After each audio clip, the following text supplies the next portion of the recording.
जे मुख पांचों अमृत खाए,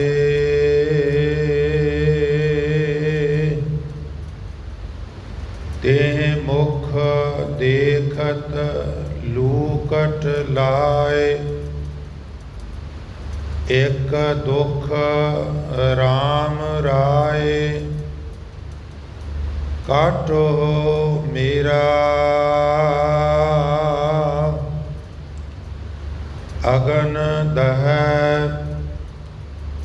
आर गर्भ बसेरा।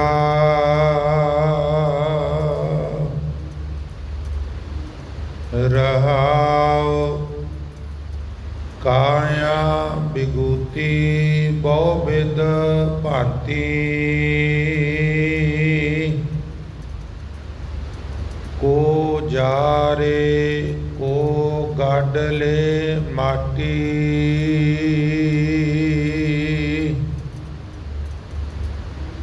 कहो कबीर हार चरण दिखावो,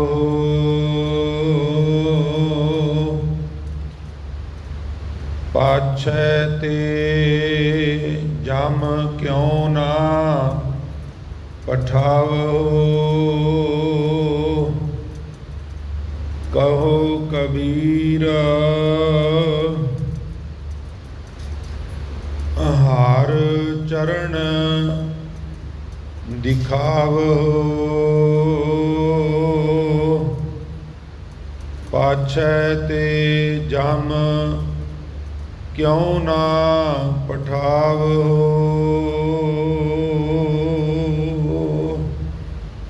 सो वाहिगुरु जी का खालसा, वाहिगुरु जी की फतेह। परम सन्मानयोग जुगो जुग अटल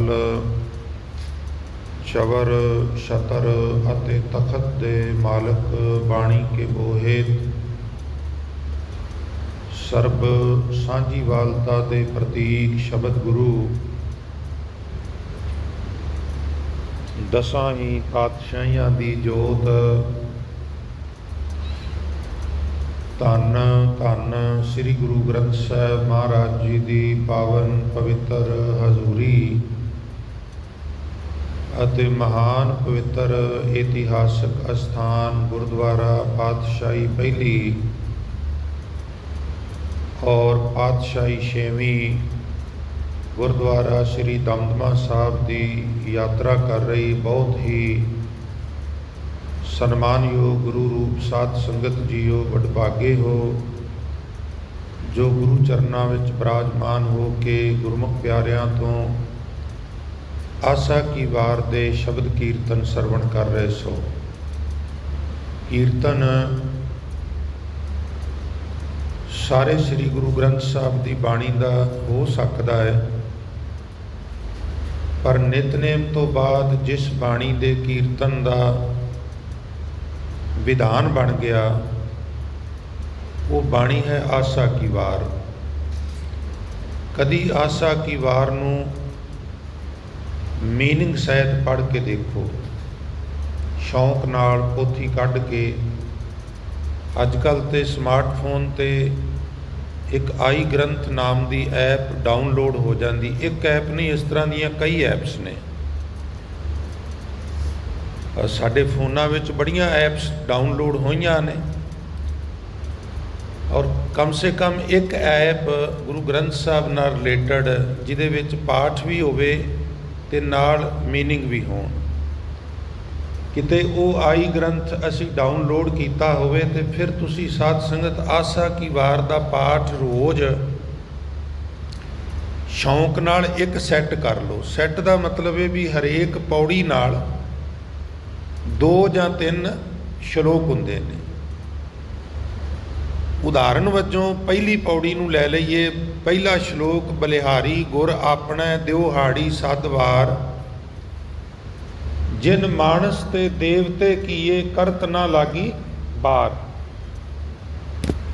फिर महला दूजा, जे 100 चंदा उगवै सूरज चढ़ै 1000, ਇਤੇ ਚਾਨਣ ਹੁੰਦਿਆਂ ਗੁਰ ਬਿਨ ਘੋਰ ਅੰਧਾਰ। ਫਿਰ ਮਹੱਲਾ ਪਹਿਲਾ। ਨਾਨਕ ਗੁਰੂ ਨਾ ਚੇਤਨੀ ਮਨ ਆਪਣੇ ਸੁਚੇਤ, ਛੁਟੈ ਤਿਲ ਗੁਆੜ ਜਿਉ ਸੁਣਿਐ ਅੰਦਰ ਖੇਤ। ਖੇਤੈ ਅੰਦਰ ਛੁਟਿਆਂ ਕਹੋ ਨਾਨਕ ਸੋ ਨਾ, ਫਲੀਆਂ ਫੁਲੀਆਂ ਬਪੁੜੇ ਭੀ ਤਨ ਵਿੱਚ ਸਵਾ। ਫਿਰ ਪੌੜੀ ਆਪੀ ਨੇ ਆਪ ਸਾਜਿਓ, ਆਪੀ ਨੇ ਰਚਿਓ ਨਾਉ। ਦੋਈ ਕੁਦਰਤ ਸਾਜੀਐ ਕਰ ਆਸਣ ਡਿਠੋ ਚਾਓ। ਦਾਤਾ ਕਰਤਾ ਆਪ ਤੂੰ, ਤੁਸ ਦੇਵੈ ਕਰੈ ਪਸਾਓ। ਤੂੰ ਜਾਣੋਈ ਸਭ ਸੈ ਦੇ ਲੈਸੈ ਜਿੰਦ ਕਵਾਓ। ਕਰ ਆਸਣ ਡਿਠੋ ਚਾਓ। ਹੁਣ ਇੱਕ ਸੈੱਟ ਸਿਰਫ 24 ਪੌੜੀਆਂ ਨੇ ਨਾ ਗੁਰਮੁਖ ਪਿਆਰਿਓ।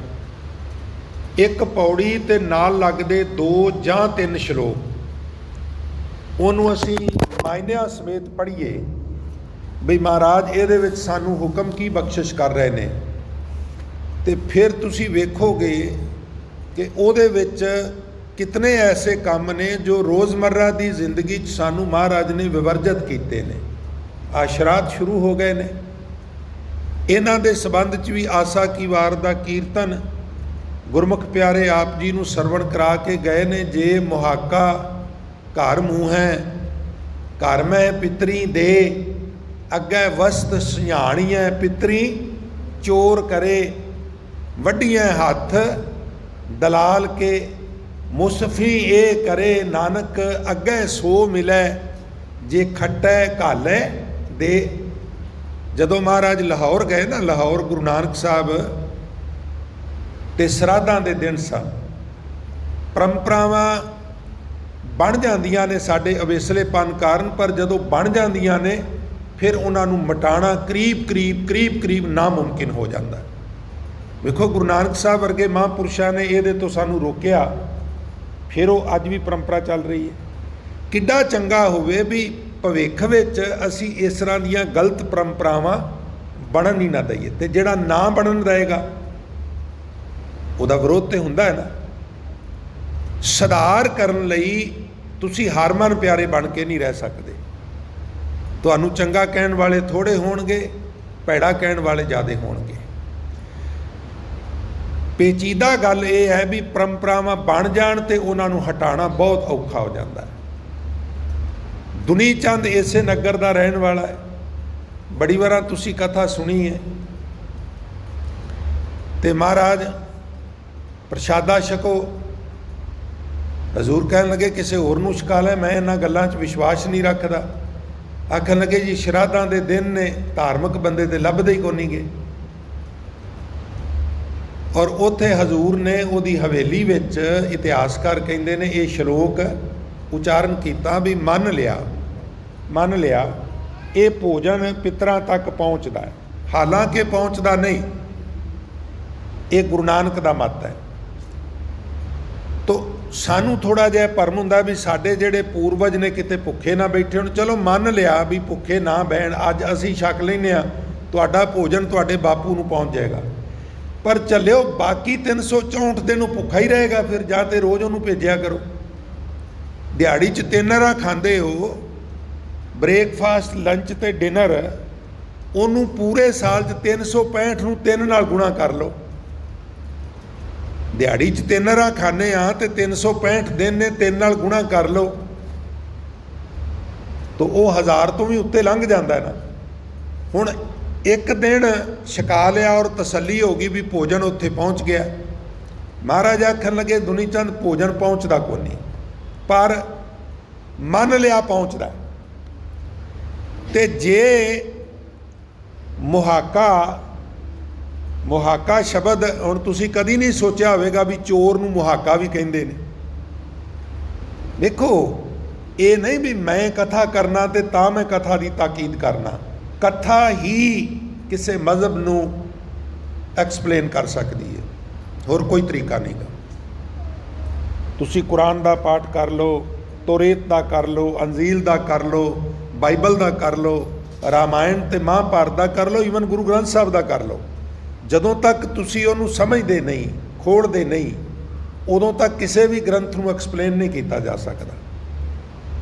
ਲਿਹਾਜ਼ਾ ਜਦੋਂ ਕਿਤੇ ਗੱਲ ਕੀਰਤਨ ਕਥਾ ਦੀ ਹੋਈ ਤੇ ਕਲਯੁਗ ਮੈਂ ਕੀਰਤਨ ਪ੍ਰਧਾਨਾ, ਉਹ ਠੀਕ ਹੈ, ਪਰ ਮਹਾਰਾਜ ਨੇ ਉੱਥੇ ਕਿਹਾ ਵੀ ਜਿਹੜਾ ਪਾਠ ਕਰਨਾ ਹੈ ਇਹ ਖੂਹ ਦੀ ਖੇਤੀ ਹੈ, ਜਿਹੜਾ ਕੀਰਤਨ ਹੈ ਮੋਹਲੇ ਧਾਰਮੀ ਹੈ। ਕੀਰਤਨ ਨੂੰ ਘੱਟ ਨਹੀਂ ਕਿਹਾ। ਜਦੋਂ ਕਥਾ ਦੀ ਵਾਰੀ ਆਈ ਕਹਿਣ ਲੱਗੇ ਨਾ ਇਹ ਖੂਹ ਦੀ ਖੇਤੀ ਹੈ, ਨਾ ਇਹ ਮੋਹਲੇ ਧਾਰ ਮੂੰਹ ਹੈ, ਇਹ ਨਿੱਕੀ ਕਣੀ ਦਾ ਮੀਂਹ ਹੈ। ਨਿੱਕੀ ਕਣੀ ਦਾ ਮੀਂਹ ਥਿਮਕ ਥਿਮਕ ਬੂੰਦਾਂ ਜੇ ਪਰ ਹੀ ਉਹ ਫਿਰ ਤੁਸੀਂ ਵੇਖਿਆ ਝੜੀ ਲੱਗ ਜਾਏ 8 ਦਿਨਾਂ ਦੀ, ਨਿੱਕੀ ਕਣੀ ਦਾ ਮੀਂਹ ਪਵੇ, ਵੱਡੇ ਵੱਡੇ ਲੈਂਟਰ ਵੀ ਸਿਮਣ ਲੱਗ ਪੈਂਦੇ ਨੇ। ਮੋਹਲੇ ਧਾਰ ਮੀਂਹ ਤੇ ਪੈ ਕੇ ਹਟਿਆ ਤੇ ਰੋੜਾਂ ਦੇ ਵਿੱਚ ਪਾਣੀ ਰੁੜ ਕੇ ਅੱਗੇ ਚਲਾ ਗਿਆ ਤੇ ਖਾਲੀ ਚੱਲੇ ਧਨੀ ਸਿਓ ਟਿੱਬੇ ਜਿਉਂ ਮੀਆਂ। ਉੱਚੇ ਟਿੱਬਿਆਂ ਤੇ ਵੇਖੀਏ ਤੇ ਉਹ ਟਿੱਬੇ ਘੰਟੇ ਬਾਅਦ ਫਿਰ ਸੁੱਕ ਪੁੱਕੇ ਹੁੰਦੇ ਨੇ, ਨੀਵੇਂ ਥਾਵਾਂ ਤੇ ਝੀਲਾਂ ਬਣ ਜਾਂਦੀਆਂ ਨੇ। ਨਿੱਕੀ ਕਣੀ ਦਾ ਮੀਂਹ ਉੱਚੇ ਟਿੱਬਿਆਂ ਨੂੰ ਵੀ ਵੱਤਰ ਕਰ ਦਿੰਦਾ, ਵਾਹਣ ਦੇ ਯੋਗ, ਫਸਲ ਬੀਜਣ ਦੇ ਯੋਗ ਬਣਾ ਦਿੰਦਾ। ਜਿਵੇਂ ਜਿਵੇਂ ਥੋੜ੍ਹਾ ਥੋੜ੍ਹਾ ਪੈਂਦਾ ਉਹ ਉਹਨੂੰ ਐਕਸੈਪਟ ਕਰਦੀ ਜਾਂਦੀ ਹੈ ਜ਼ਮੀਨ। ਇਹਨੂੰ ਮਹਾਰਾਜ ਨੇ ਨਿੱਕੀ ਕਣੀ ਦਾ ਡ੍ਰਿਜ਼ਲਿੰਗ, ਨਿੱਕੀ ਕਣੀ ਦਾ ਮੀਂਹ ਕਿਹਾ। ਕਦੀ ਸੋਚਿਆ ਵੀ ਮੁਹਾਕਾ ਚੋਰ ਨੂੰ ਕਹਿੰਦੇ ਨੇ? ਹੁਣ ਕੂਤ ਸ਼ਬਦ ਆਉਂਦਾ ਜਪਜੀ ਸਾਹਿਬ 'ਚ, ਕੱਕੇ ਨੂੰ 2 ਨੁਕਤੇ ਤੱਤਾ ਕੂਤ। ਕਿਹਨੂੰ ਪਤਾ ਵੀ ਕੂਤ ਅੰਦਾਜ਼ੇ ਨੂੰ ਵੀ ਕਹਿੰਦੇ ਨੇ, ਸ਼ੁਮਾਰ ਵੀ ਅੰਦਾਜ਼ੇ ਨੂੰ ਕਹਿੰਦੇ ਨੇ। ਇਹ तमाम ਨੁਕਤੇ ਵਾਹਿਦ ਕਥਾ ਵਿੱਚ ਹੀ ਖੁੱਲ੍ਹ ਸਕਦੇ ਨੇ, ਜਾਂ ਅਸੀਂ ਆਪ ਉਨੀ ਕੁ ਮੁਸ਼ੱਕਤ ਕਰੀਏ। ਖੈਰ ਗੁਰੂ ਕਿਰਪਾ ਕਰੇ। ਮਹਾਰਾਜ ਕਹਿਣ ਲੱਗੇ ਵੀ ਨਹੀਂ ਪਹੁੰਚਦਾ, ਪਰ ਚਲੋ ਮੰਨ ਲਿਆ ਪਹੁੰਚਦਾ। ਤੇ ਜੇ ਇੱਕ ਚੋਰ ਨੇ ਕਿਸੇ ਦੂਜੇ ਦੇ ਘਰ ਚੋਰੀ ਕੀਤੀ ਹੋਵੇ, ਮੁਹਾਕਾ ਘਰ ਮੂੰਹ ਹੈ। ਅੱਗੇ ਚੋਰੀਆਂ ਹੁੰਦੀਆਂ ਨਾ, ਮੇਰੀ ਸੰਭਾਲ ਦੀ ਗੱਲ ਏ, ਤੇ ਕਹਿਣਾ ਫਲਾਣੇ ਦਾ ਝੁੱਗਾ ਭੰਨ ਲਿਆ। ਹੁੰਦਾ ਕੀ ਸੀ, ਪਿੰਡਾਂ ਸਾਦੇ ਜਿਹੇ 2 ਕਮਰੇ ਹੁੰਦੇ ਸਨ, ਕਿਸੇ ਕੋਲ ਇੱਕ ਹੁੰਦਾ ਸੀ, ਅੱਗੇ ਬਰਾਂਡਾ ਹੁੰਦਾ ਸੀ ਤੇ ਅੱਗੇ ਐਲ ਜਿਹਾ ਟਾਈਪ ਇੱਕ ਚੌਂਕਾ ਬਣਿਆ ਹੁੰਦਾ ਸੀ। ਚੋਰਾਂ ਨੇ ਪਿਛਲੇ ਪਾਸਿਓਂ ਸੱਬਲ ਰਾੜ ਲੈ ਕੇ ਆਉਣਾ, 2-4 ਇੱਟਾਂ ਖੇੜਨੀਆਂ ਤੇ ਉਹ ਵਿੱਚੋਂ ਗਲਾ ਜਿਹਾ ਕਰਕੇ ਤੇ ਸਭ ਤੋਂ ਵੱਡਾ ਖਜ਼ਾਨਾ ਤੇ ਪੇਟੀ ਹੀ ਹੁੰਦੀ ਸੀ, ਉਹਦੇ ਤੱਕ ਪਹੁੰਚ ਜਾਣਾ, ਕਿਸੇ ਸੇਫ ਤੱਕ ਜੋ ਹੋਣਾ ਲੈ ਲੂ ਕੇ ਪਿੱਛੋਂ ਦੀ ਫਲਾਣੇ ਦਾ ਵੀ ਝੁੱਗਾ ਭੱਜ ਗਿਆ, ਫਲਾਣੇ ਦੇ ਘਰ ਰਾਤੀ ਸੰਨ ਲੱਗ ਗਈ। ਨਾਨਕ ਜੰਮਪੁਰ ਬੱਧੇ ਮਾਰੀਆਂ ਜੋ ਸੰਨੀ ਉੱਪਰ ਚੋਰ, ਉਹ ਸੰਨ ਤੋਂ ਹੀ ਸੰਨੀ ਸ਼ਬਦ ਬਣਿਆ। ਹਜ਼ੂਰ ਕਹਿਣ ਲੱਗੇ ਜੇ ਚੋਰ ਕਿਸੇ ਦੇ ਘਰੋਂ ਚੋਰੀ ਕਰਕੇ ਉਸ ਪੈਸੇ ਨਾਲ ਗਰੋਸਰੀ ਖਰੀਦੇ ਔਰ ਉਸ ਗਰੋਸਰੀ ਦਾ ਬਣਾਏ ਭੋਜਨ, ਤੇ ਉਹ ਭੋਜਨ ਆਪਣੇ ਪਿਤਰਾਂ ਦੇ ਨਿਮਿਤ ਖਵਾਏ, ਤੇ ਉਹ ਭੋਜਨ ਬਾਕਾਇਦਾ ਉੱਥੇ ਪਹੁੰਚ ਵੀ ਜਾਏ, ਹਾਲਾਂਕਿ ਪਹੁੰਚਦਾ ਨਹੀਂ। ਫਾਰ ਐਗਜ਼ੈਂਪਲ, ਤੇ ਜਿਨ੍ਹਾਂ ਦੇ ਘਰੋਂ ਚੋਰੀ ਕਰਕੇ ਭੋਜਨ ਛਕਾਇਆ ਹੈ, ਉਹਦੇ ਪਿੱਤਰ ਵੀ ਉੱਥੇ ਹੀ ਬੈਠੇ ਹੋਣ ਜਿੱਥੇ ਚੋਰ ਦੇ ਪਿੱਤਰ ਬੈਠੇ ਨੇ, ਤੇ ਉਹ ਕਹਿਣ ਵੀ ਭਲਿਆ ਆ ਦੇ ਤੇਰੇ ਵੰਸ਼ਜਾਂ ਨੇ ਮੇਰੇ ਵੰਸ਼ਜਾਂ ਦੇ ਘਰੋਂ ਚੋਰੀ ਕਰਕੇ ਤੈਨੂੰ ਭੋਜਨ ਭੇਜਿਆ, ਤੇ ਫਿਰ ਤੇ ਤੁਹਾਡੇ ਪਿੱਤਰ ਵੀ ਚੋਰ ਹੋ ਗਏ ਨਾ। ਜੇ ਮੁਹਾਕਾ ਘਰ ਮੂੰਹ ਹੈ, ਘਰ ਮੈਂ ਪਿੱਤਰੀ ਦੇ ਅੱਗੇ ਵਸਤ ਸਿਆਣੀਐ, ਉਹ ਸਿਆਣ ਲੈਣੇ ਤੇ ਸਾਡੇ ਘਰ ਦਾ ਸਮਾਨ ਹੈ, ਤੇ ਪਿੱਤਰੀ ਚੋਰ ਕਰੇ, ਪਿੱਤਰ ਵੀ ਚੋਰ ਹੋ ਗਏ। ਅੱਗੇ ਵਸਤ ਸਿਆਣੀਐ, ਪਿੱਤਰੀ ਚੋਰ ਕਰੇ। ਤੇ ਫਿਰ ਜਿਹੜਾ ਨਿਚੋੜ ਹੈ, ਕਿਉਂਕਿ ਹਜ਼ੂਰ ਗੁਰੂ ਨਾਨਕ ਸਾਹਿਬ ਦਾ ਇੱਕ ਸਟਾਈਲ ਹੈ, ਉਹ ਪਹਿਲਾਂ ਖੰਡਨ ਕਰਦੇ। ਖੰਡਨ ਮਾਇਨੇ ਇਹ ਕੰਮ ਨਹੀਂ ਕਰਨਾ, ਇਹ ਕੰਮ ਨਹੀਂ ਕਰਨਾ। ਹੁਣ ਸਵਾਲ ਪੈਦਾ ਹੁੰਦਾ ਵੀ ਇਹ ਤੇ ਨਹੀਂ ਕਰਨਾ, ਤੇ ਕਰਨਾ ਕੀ ਹੈ? ਫਿਰ ਉਹਨੂੰ ਕਹਿੰਦੇ ਲਿਟਰੇਰੀ ਬੋਲੀ 'ਚ ਮੰਡਨ। ਨਾਨਕ ਅੱਗੇ ਸੋ ਮਿਲੇ, ਕਿ ਮਿਲੇ? ਜੇ ਖੱਟੈ ਘਾਲੈ ਦੇ। ਇਹਨੂੰ ਦੂਜੇ ਸ਼ਬਦਾਂ 'ਚ ਕਹਿ ਲਓ, ਆਪਣ ਹੱਥੀਂ ਆਪਣਾ ਆਪੇ ਹੀ ਕਾਜ ਜੀਂਦੇ ਜੀ ਜੋ ਕਰਾਂਗੇ ਬੀਜਾਂਗੇ, ਭਾਈ ਉਹ ਪ੍ਰਾਪਤ ਹੋਵੇਗਾ। ਮਰਨੋਂ ਉਪਰੰਤ ਕੋਈ ਚਸ਼ਮਾ, ਕੋਈ ਜੁੱਤੀ, ਕੋਈ ਕੱਪੜਾ, ਕੋਈ ਘੋੜੀ, ਕੋਈ ਖੂੰਡੀ, ਕੋਈ ਐਨਕ, ਕੋਈ ਭੋਜਨ ਨਹੀਂ ਪਹੁੰਚਦਾ। ਹਾਂ, ਇੱਕ ਥਾਂ ਤੇ ਸਾਡੇ ਜਿਹੜੇ ਨੌਜਵਾਨ ਨੇ, ਜੋਸ਼ੀਲੇ ਨੇ, ਮਿਸ਼ਨਰੀ, ਉਹ ਮੇਰੇ ਨਾਲ ਇਤਫਾਕ ਨਹੀਂ ਰੱਖਦੇ। ਇੱਕ ਥਾਂ ਤੇ ਮਹਾਰਾਜ ਨੇ ਥੋੜ੍ਹਾ ਜਿਹਾ ਇਸ਼ਾਰਾ ਕੀਤਾ ਹੈ। ਉਹ ਕੀ ਹੈ? ਜਦੋਂ ਤੁਸੀਂ ਪੜ੍ਹਦੇ ਹੋ, ਜਿਸ ਸਿਮਰਤ ਸਭ ਕਿਲ ਬਿਖ ਨਾਸੈ। ਭੋਗ ਦੇ ਉੱਤੇ ਕਥਾ ਕਰਨੀ ਸੀ ਤੇ ਮੈਂ ਸਮਾਪਤੀ ਤੋਂ ਪਹਿਲਾਂ ਸੰਗਤ ਨੂੰ ਅਰਜ਼ ਕੀਤੀ ਬਈ ਜਿਸ ਪ੍ਰਾਣੀ ਦੇ ਨਿਮਿਤ ਅਸੀਂ ਅੱਜ ਅਰਦਾਸ 'ਚ ਸ਼ਾਮਲ ਹੋਏ ਹਾਂ ਨਾ, 5 ਵਾਰਾਂ ਮੂਲ ਮੰਤਰ ਤੇ 5 ਵਾਰਾਂ ਗੁਰਮੰਤਰ ਆਪਾਂ ਕਰਨਾ ਹੈ, ਤੇ ਅਰਦਾਸ ਕਰਨੀ ਹੈ ਵੀ ਇਹ ਸਾਡੇ ਵੱਲੋਂ ਉਹਦੇ ਨਿਮਿਤ ਹੈ। ਉਹ ਮੈਨੂੰ ਬਾਅਦ 'ਚ ਕਹਿਣ ਲੱਗੇ ਵੀ ਇਹ ਕਿਹੜਾ ਨਵਾਂ ਕੰਮ ਸ਼ੁਰੂ ਕਰ ਲਿਆ। ਮੈਂ ਕਿਹਾ ਜੀ ਮੈਨੂੰ ਇਸ ਤਰ੍ਹਾਂ ਲੱਗਦਾ ਹੈ ਬਈ ਇਹ ਅੰਤਮ ਅਰਦਾਸ ਹੋ ਰਹੀ ਹੈ, ਔਰ ਅੰਤਮ ਬਹੁਤ ਲੰਮਾ ਸਮਾਂ ਨਹੀਂ ਹੋਇਆ, ਔਰ ਅੰਤਮ ਅਰਦਾਸ ਦੇ ਵਿੱਚ ਇਹ ਜਿਹੜੇ ਅਸੀਂ ਬੋਲ ਪੜ੍ਹੇ ਨੇ, ਨਾਲ ਅਰਦਾਸੀ ਨੇ ਹੁਕਮ ਕਰਨਾ ਵੀ ਮਹਾਰਾਜ ਇਹ ਉਹਦੇ ਨਿਮਿੱਤ ਹੈ। ਉਹ ਕਹਿਣ ਲੱਗੇ ਵੀ ਨਹੀਂ, ਇੱਦਾਂ ਨਹੀਂ ਹੁੰਦਾ। ਮੈਂ ਕਿਹਾ ਮੈਨੂੰ ਇੱਦਾਂ ਲੱਗਦਾ। ਕਹਿੰਦੇ ਵੀ ਕੋਡ ਕਰੋ। ਹਜ਼ੂਰ ਕਹਿੰਦੇ ਨੇ ਜਿਸ ਸਿਮਰਤ ਸਭ ਕਿਲ ਬਿਖ ਨਾਸੈ। ਗੁਰਮੁਖੋ ਆਪ ਜੀ ਨੂੰ ਪਤਾ ਹੋਵੇ ਕਿਲ ਬਿਖ ਕਿਹਨੂੰ ਕਹਿੰਦੇ ਨੇ, ਤੇ ਮੁਬਾਰਕ ਹੈ। ਇੱਕ ਤੇ ਹੁੰਦੇ ਜੇ ਪਾਪ, ਇੱਕ ਹੁੰਦੇ ਜੇ ਬੜੇ ਪੇਚੀਦਾ ਪਾਪ, ਜਿਵੇਂ ਕਿੱਲ ਠੋਕੀ ਦਾ ਨਾ ਥੌੜੀ ਨਾਲ ਫੱਟੀ 'ਚ, ਕਈ ਵਾਰ ਕਿੱਲ ਕੱਢਣ ਲੱਗਿਆ ਫੱਟੀ ਪਾਟ ਜਾਂਦੀ ਹੈ। ਬੜੇ ਪੇਚੀਦਾ ਪਾਪ, ਜਟਿਲ ਪਾਪ, ਵੱਡੇ ਵੱਡੇ ਪਾਪ, ਮਹਾਪਾਪ। ਇਹ ਸਿਮਰਨ ਨਾਲ ਇਹ ਵੱਡੇ ਵੱਡੇ ਪਾਪ ਵੀ ਪਿਆਰਿਓ ਖਤਮ ਹੋ ਜਾਂਦੇ ਨੇ। ਜਿਸ ਸਿਮਰਤ ਸਭ ਕਿਲ ਬਿਖ ਨਾਸੈ। ਹੁਣ ਅਗਲੇ ਸ਼ਬਦ ਪੜੋ। ਪਿਤਰੀ ਹੋਏ ਉਧਾਰੋ, ਸੋ ਹਰ ਹਰ ਤੁਮ ਸਦ ਹੀ ਜਾਪੋ, ਜਾ ਕਾ ਅੰਤ न पारो, पूता माता की आशीष, और निमख न बिसरो तुमको हर हर सदा भजो जगदीश। हाँ, हुण माँ प्यो कोल है ते रज के सेवा करो। जो दिल करदा बना बना के उन्होंने छकाओ, कपड़े धो के प्रैस कर करके दिओ, मिठा बोलो, आग्या का पालन करो, भोजन छकाओ। तो भाई जे जिउंदियां नूं नहीं छकाना, फिर मरनोपरंत की फिर बाणी झिड़क मारदी है, कहती है जीवत पितर न मानै को, मूए सिराद कराही। जिउंदे पितरां नूं ते कोई मनदा नहीं, मोयां दे फिर सराध करांदे ने। तुसी मदर टेरेसा का नाम तो सारिਆਂ सुनिया होवेगा। मैनू वो बड़ी प्रीतकार गल लगती है भी वो सिस्टर टेरेसा तो मदर टेरेसा बनी किस तरह। लड़की सी अनमैरिड, ईसाई स्कूल चलाती सी, और जिहड़ा ईसाई स्कूल चलाती सी ना, उहदे नाल इहदी होर ईसाई लड़कियां दी टीम सी। और इन्हां दी एक खासियत है, मैं अबरॉड देखिया है, इत्थों 8वीं चों 9वीं चों कोई फैमिली इत्थों मूव हुई है, बच्चा 8वीं 9वीं पढ़ता है, जदों मैं साल 6 महीने बाद उन्होंने बच्चों को मिलना, अंज लगना जिमें फस्ट सैकंड तो ही बच्चे इत्थे पढ़ रहे हैं। इन्नी तनदेही नालों पढ़ाते हैं। ऐसा सिस्टम है, पता नहीं किदां दा उत्थे एटमोसफेयर क्रिएट करते हैं, मैनू नहीं पता, पर कमाल कर देंगे, कमाल ही कर देंगे।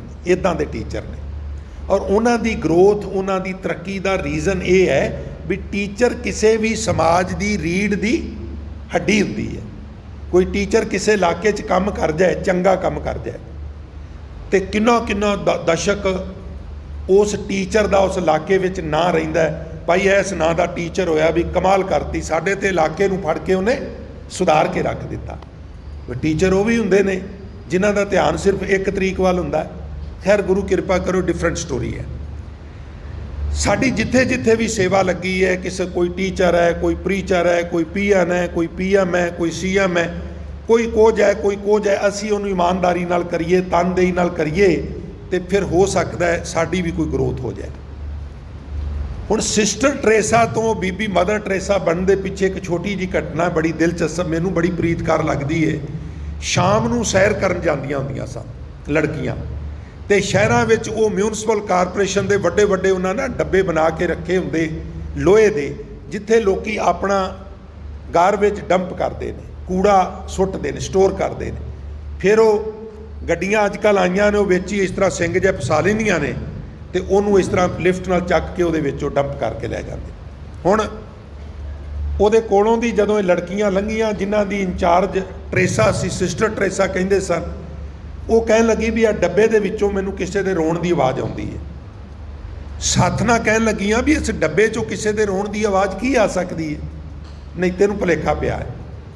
ਉਹ ਫਿਰ ਆਖਣ ਲੱਗੀ ਮੈਨੂੰ ਆਵਾਜ਼ ਫਿਰ ਆਈ ਹੈ। ਉਹ ਆਖਣ ਲੱਗੀਆਂ ਤੇਰੇ ਕੰਨ ਵੱਜਦੇ ਨੇ, ਕੂੜੇ ਵਾਲਾ ਡੱਬਾ ਹੈ ਬਹੁਤ ਵੱਡਾ। ਆਖਣ ਲੱਗੀ ਨਹੀਂ ਪਰ ਮੈਨੂੰ ਦੇਖਣ ਦਿਓ। ਉਹ ਉੱਚਾ ਸੀ, मदर टेरेसा का कद थोड़ा समद्धर सी। एक लड़की थले बैठी ते ओदे ऊपर टेरेसा खड़ी हुई, खड़ी होके बड़ी मुश्किल नाल उन्हें जदों अंदर झाकिया तो हैरान रह गई, एक बजुर्ग जिहड़ा ओदे विच पिया होया। ਔਰ ਥੱਲੇ ਵੀ ਗੰਦਗੀ, ਸਾਈਡਾਂ ਤੇ ਵੀ, ਉੱਤੇ ਵੀ ਗੰਦਗੀ ਸੁੱਟੀ ਹੋਈ ਏ। ਚੂਹੇ ਉਹਦੇ ਵਿੱਚ ਨੇ, ਉਹ ਚੂਹੇ ਉਹਨੂੰ ਇਸ ਤਰ੍ਹਾਂ ਨੋਚ ਰਹੇ ਨੇ। ਬੜੀ ਹੈਰਾਨ ਹੋਈ, ਉਹਨੇ ਦੱਸਿਆ। ਝਟਪਟ ਪ੍ਰਬੰਧ ਕੀਤਾ, ਉਸ ਬਜ਼ੁਰਗ ਨੂੰ ਬਾਹਰ ਕੱਢਿਆ, ਸੈਰ ਕੈਂਸਲ ਕੀਤੀ, ਉਹਨੂੰ ਸਕੂਲ ਲੈ ਕੇ ਆਈਆਂ, ਉਹਨੂੰ ਨਵਾਇਆ, ਉਹਨੂੰ ਸਵੱਛ ਬਸਤਰ ਪਵਾਏ। ਬੁਖਾਰ ਵੀ ਉਹਨੂੰ ਹੋਇਆ ਸੀ, ਉਹਦਾ ਟ੍ਰੀਟਮੈਂਟ ਕੀਤਾ। 5 7 10 20 ਦਿਨਾਂ ਬਾਅਦ ਉਹ ਨੋਰਮਲ ਹੋਇਆ। ਤੇ ਫਿਰ ਉਹਨੇ ਹੋਰ ਵੀ ਬਜ਼ੁਰਗ ਆਪਣੇ ਕੋਲ ਰੱਖਣੇ ਸ਼ੁਰੂ। ਸਕੂਲ 2 ਹਿੱਸਿਆਂ ਵਿੱਚ ਬਣ ਗਿਆ, ਇੱਕ ਵਿਰਧ ਆਸ਼ਰਮ ਤੇ ਦੂਜਾ ਸਕੂਲ। ਔਰ ਫਿਰ ਪਿਆਰਿਓ, ਉਹਨੇ ਇਹ ਵਿਰਧ ਆਸ਼ਰਮਾਂ ਦੀ ਝੜੀ ਲਾ ਦਿੱਤੀ। ਉਹ ਸੇਵਾ ਕਰਦੀ ਤੁਰੀ ਗਈ, ਕਰਦੀ ਤੁਰੀ ਗਈ। ਇੱਕ ਦਿਨ ਉਸ ਬਜ਼ੁਰਗ ਦਾ ਅੰਤ ਆਇਆ, ਔਰ ਜਿੱਦਣ ਉਹਦਾ ਅੰਤ ਆਇਆ, ਉਹ ਉਸ ਟਰੇਸਾ ਦੀ ਗੋਦੀ ਵਿੱਚ ਉਹਦਾ ਸਿਰ ਸੀ। ਅੰਤਲੇ ਬੋਲ ਸਨ ਵੀ ਮੇਰੀ ਜ਼ਿੰਦਗੀ ਬੜੇ ਦੁੱਖਾਂ ਨਾਲ, ਤਕਲੀਫਾਂ ਨਾਲ ਭਰੀ ਹੋਈ ਸੀ, ਪਰ ਮੈਨੂੰ ਇਸ ਗੱਲ ਦਾ ਸ਼ਕੂਨ ਹੈ ਵੀ ਅੱਜ ਮੈਂ ਸੁੱਖ ਦੀ ਗੋਦ ਵਿੱਚ ਆਪਣੇ ਪ੍ਰਾਣ ਤਿਆਗ ਰਿਹਾ ਵਾਂ।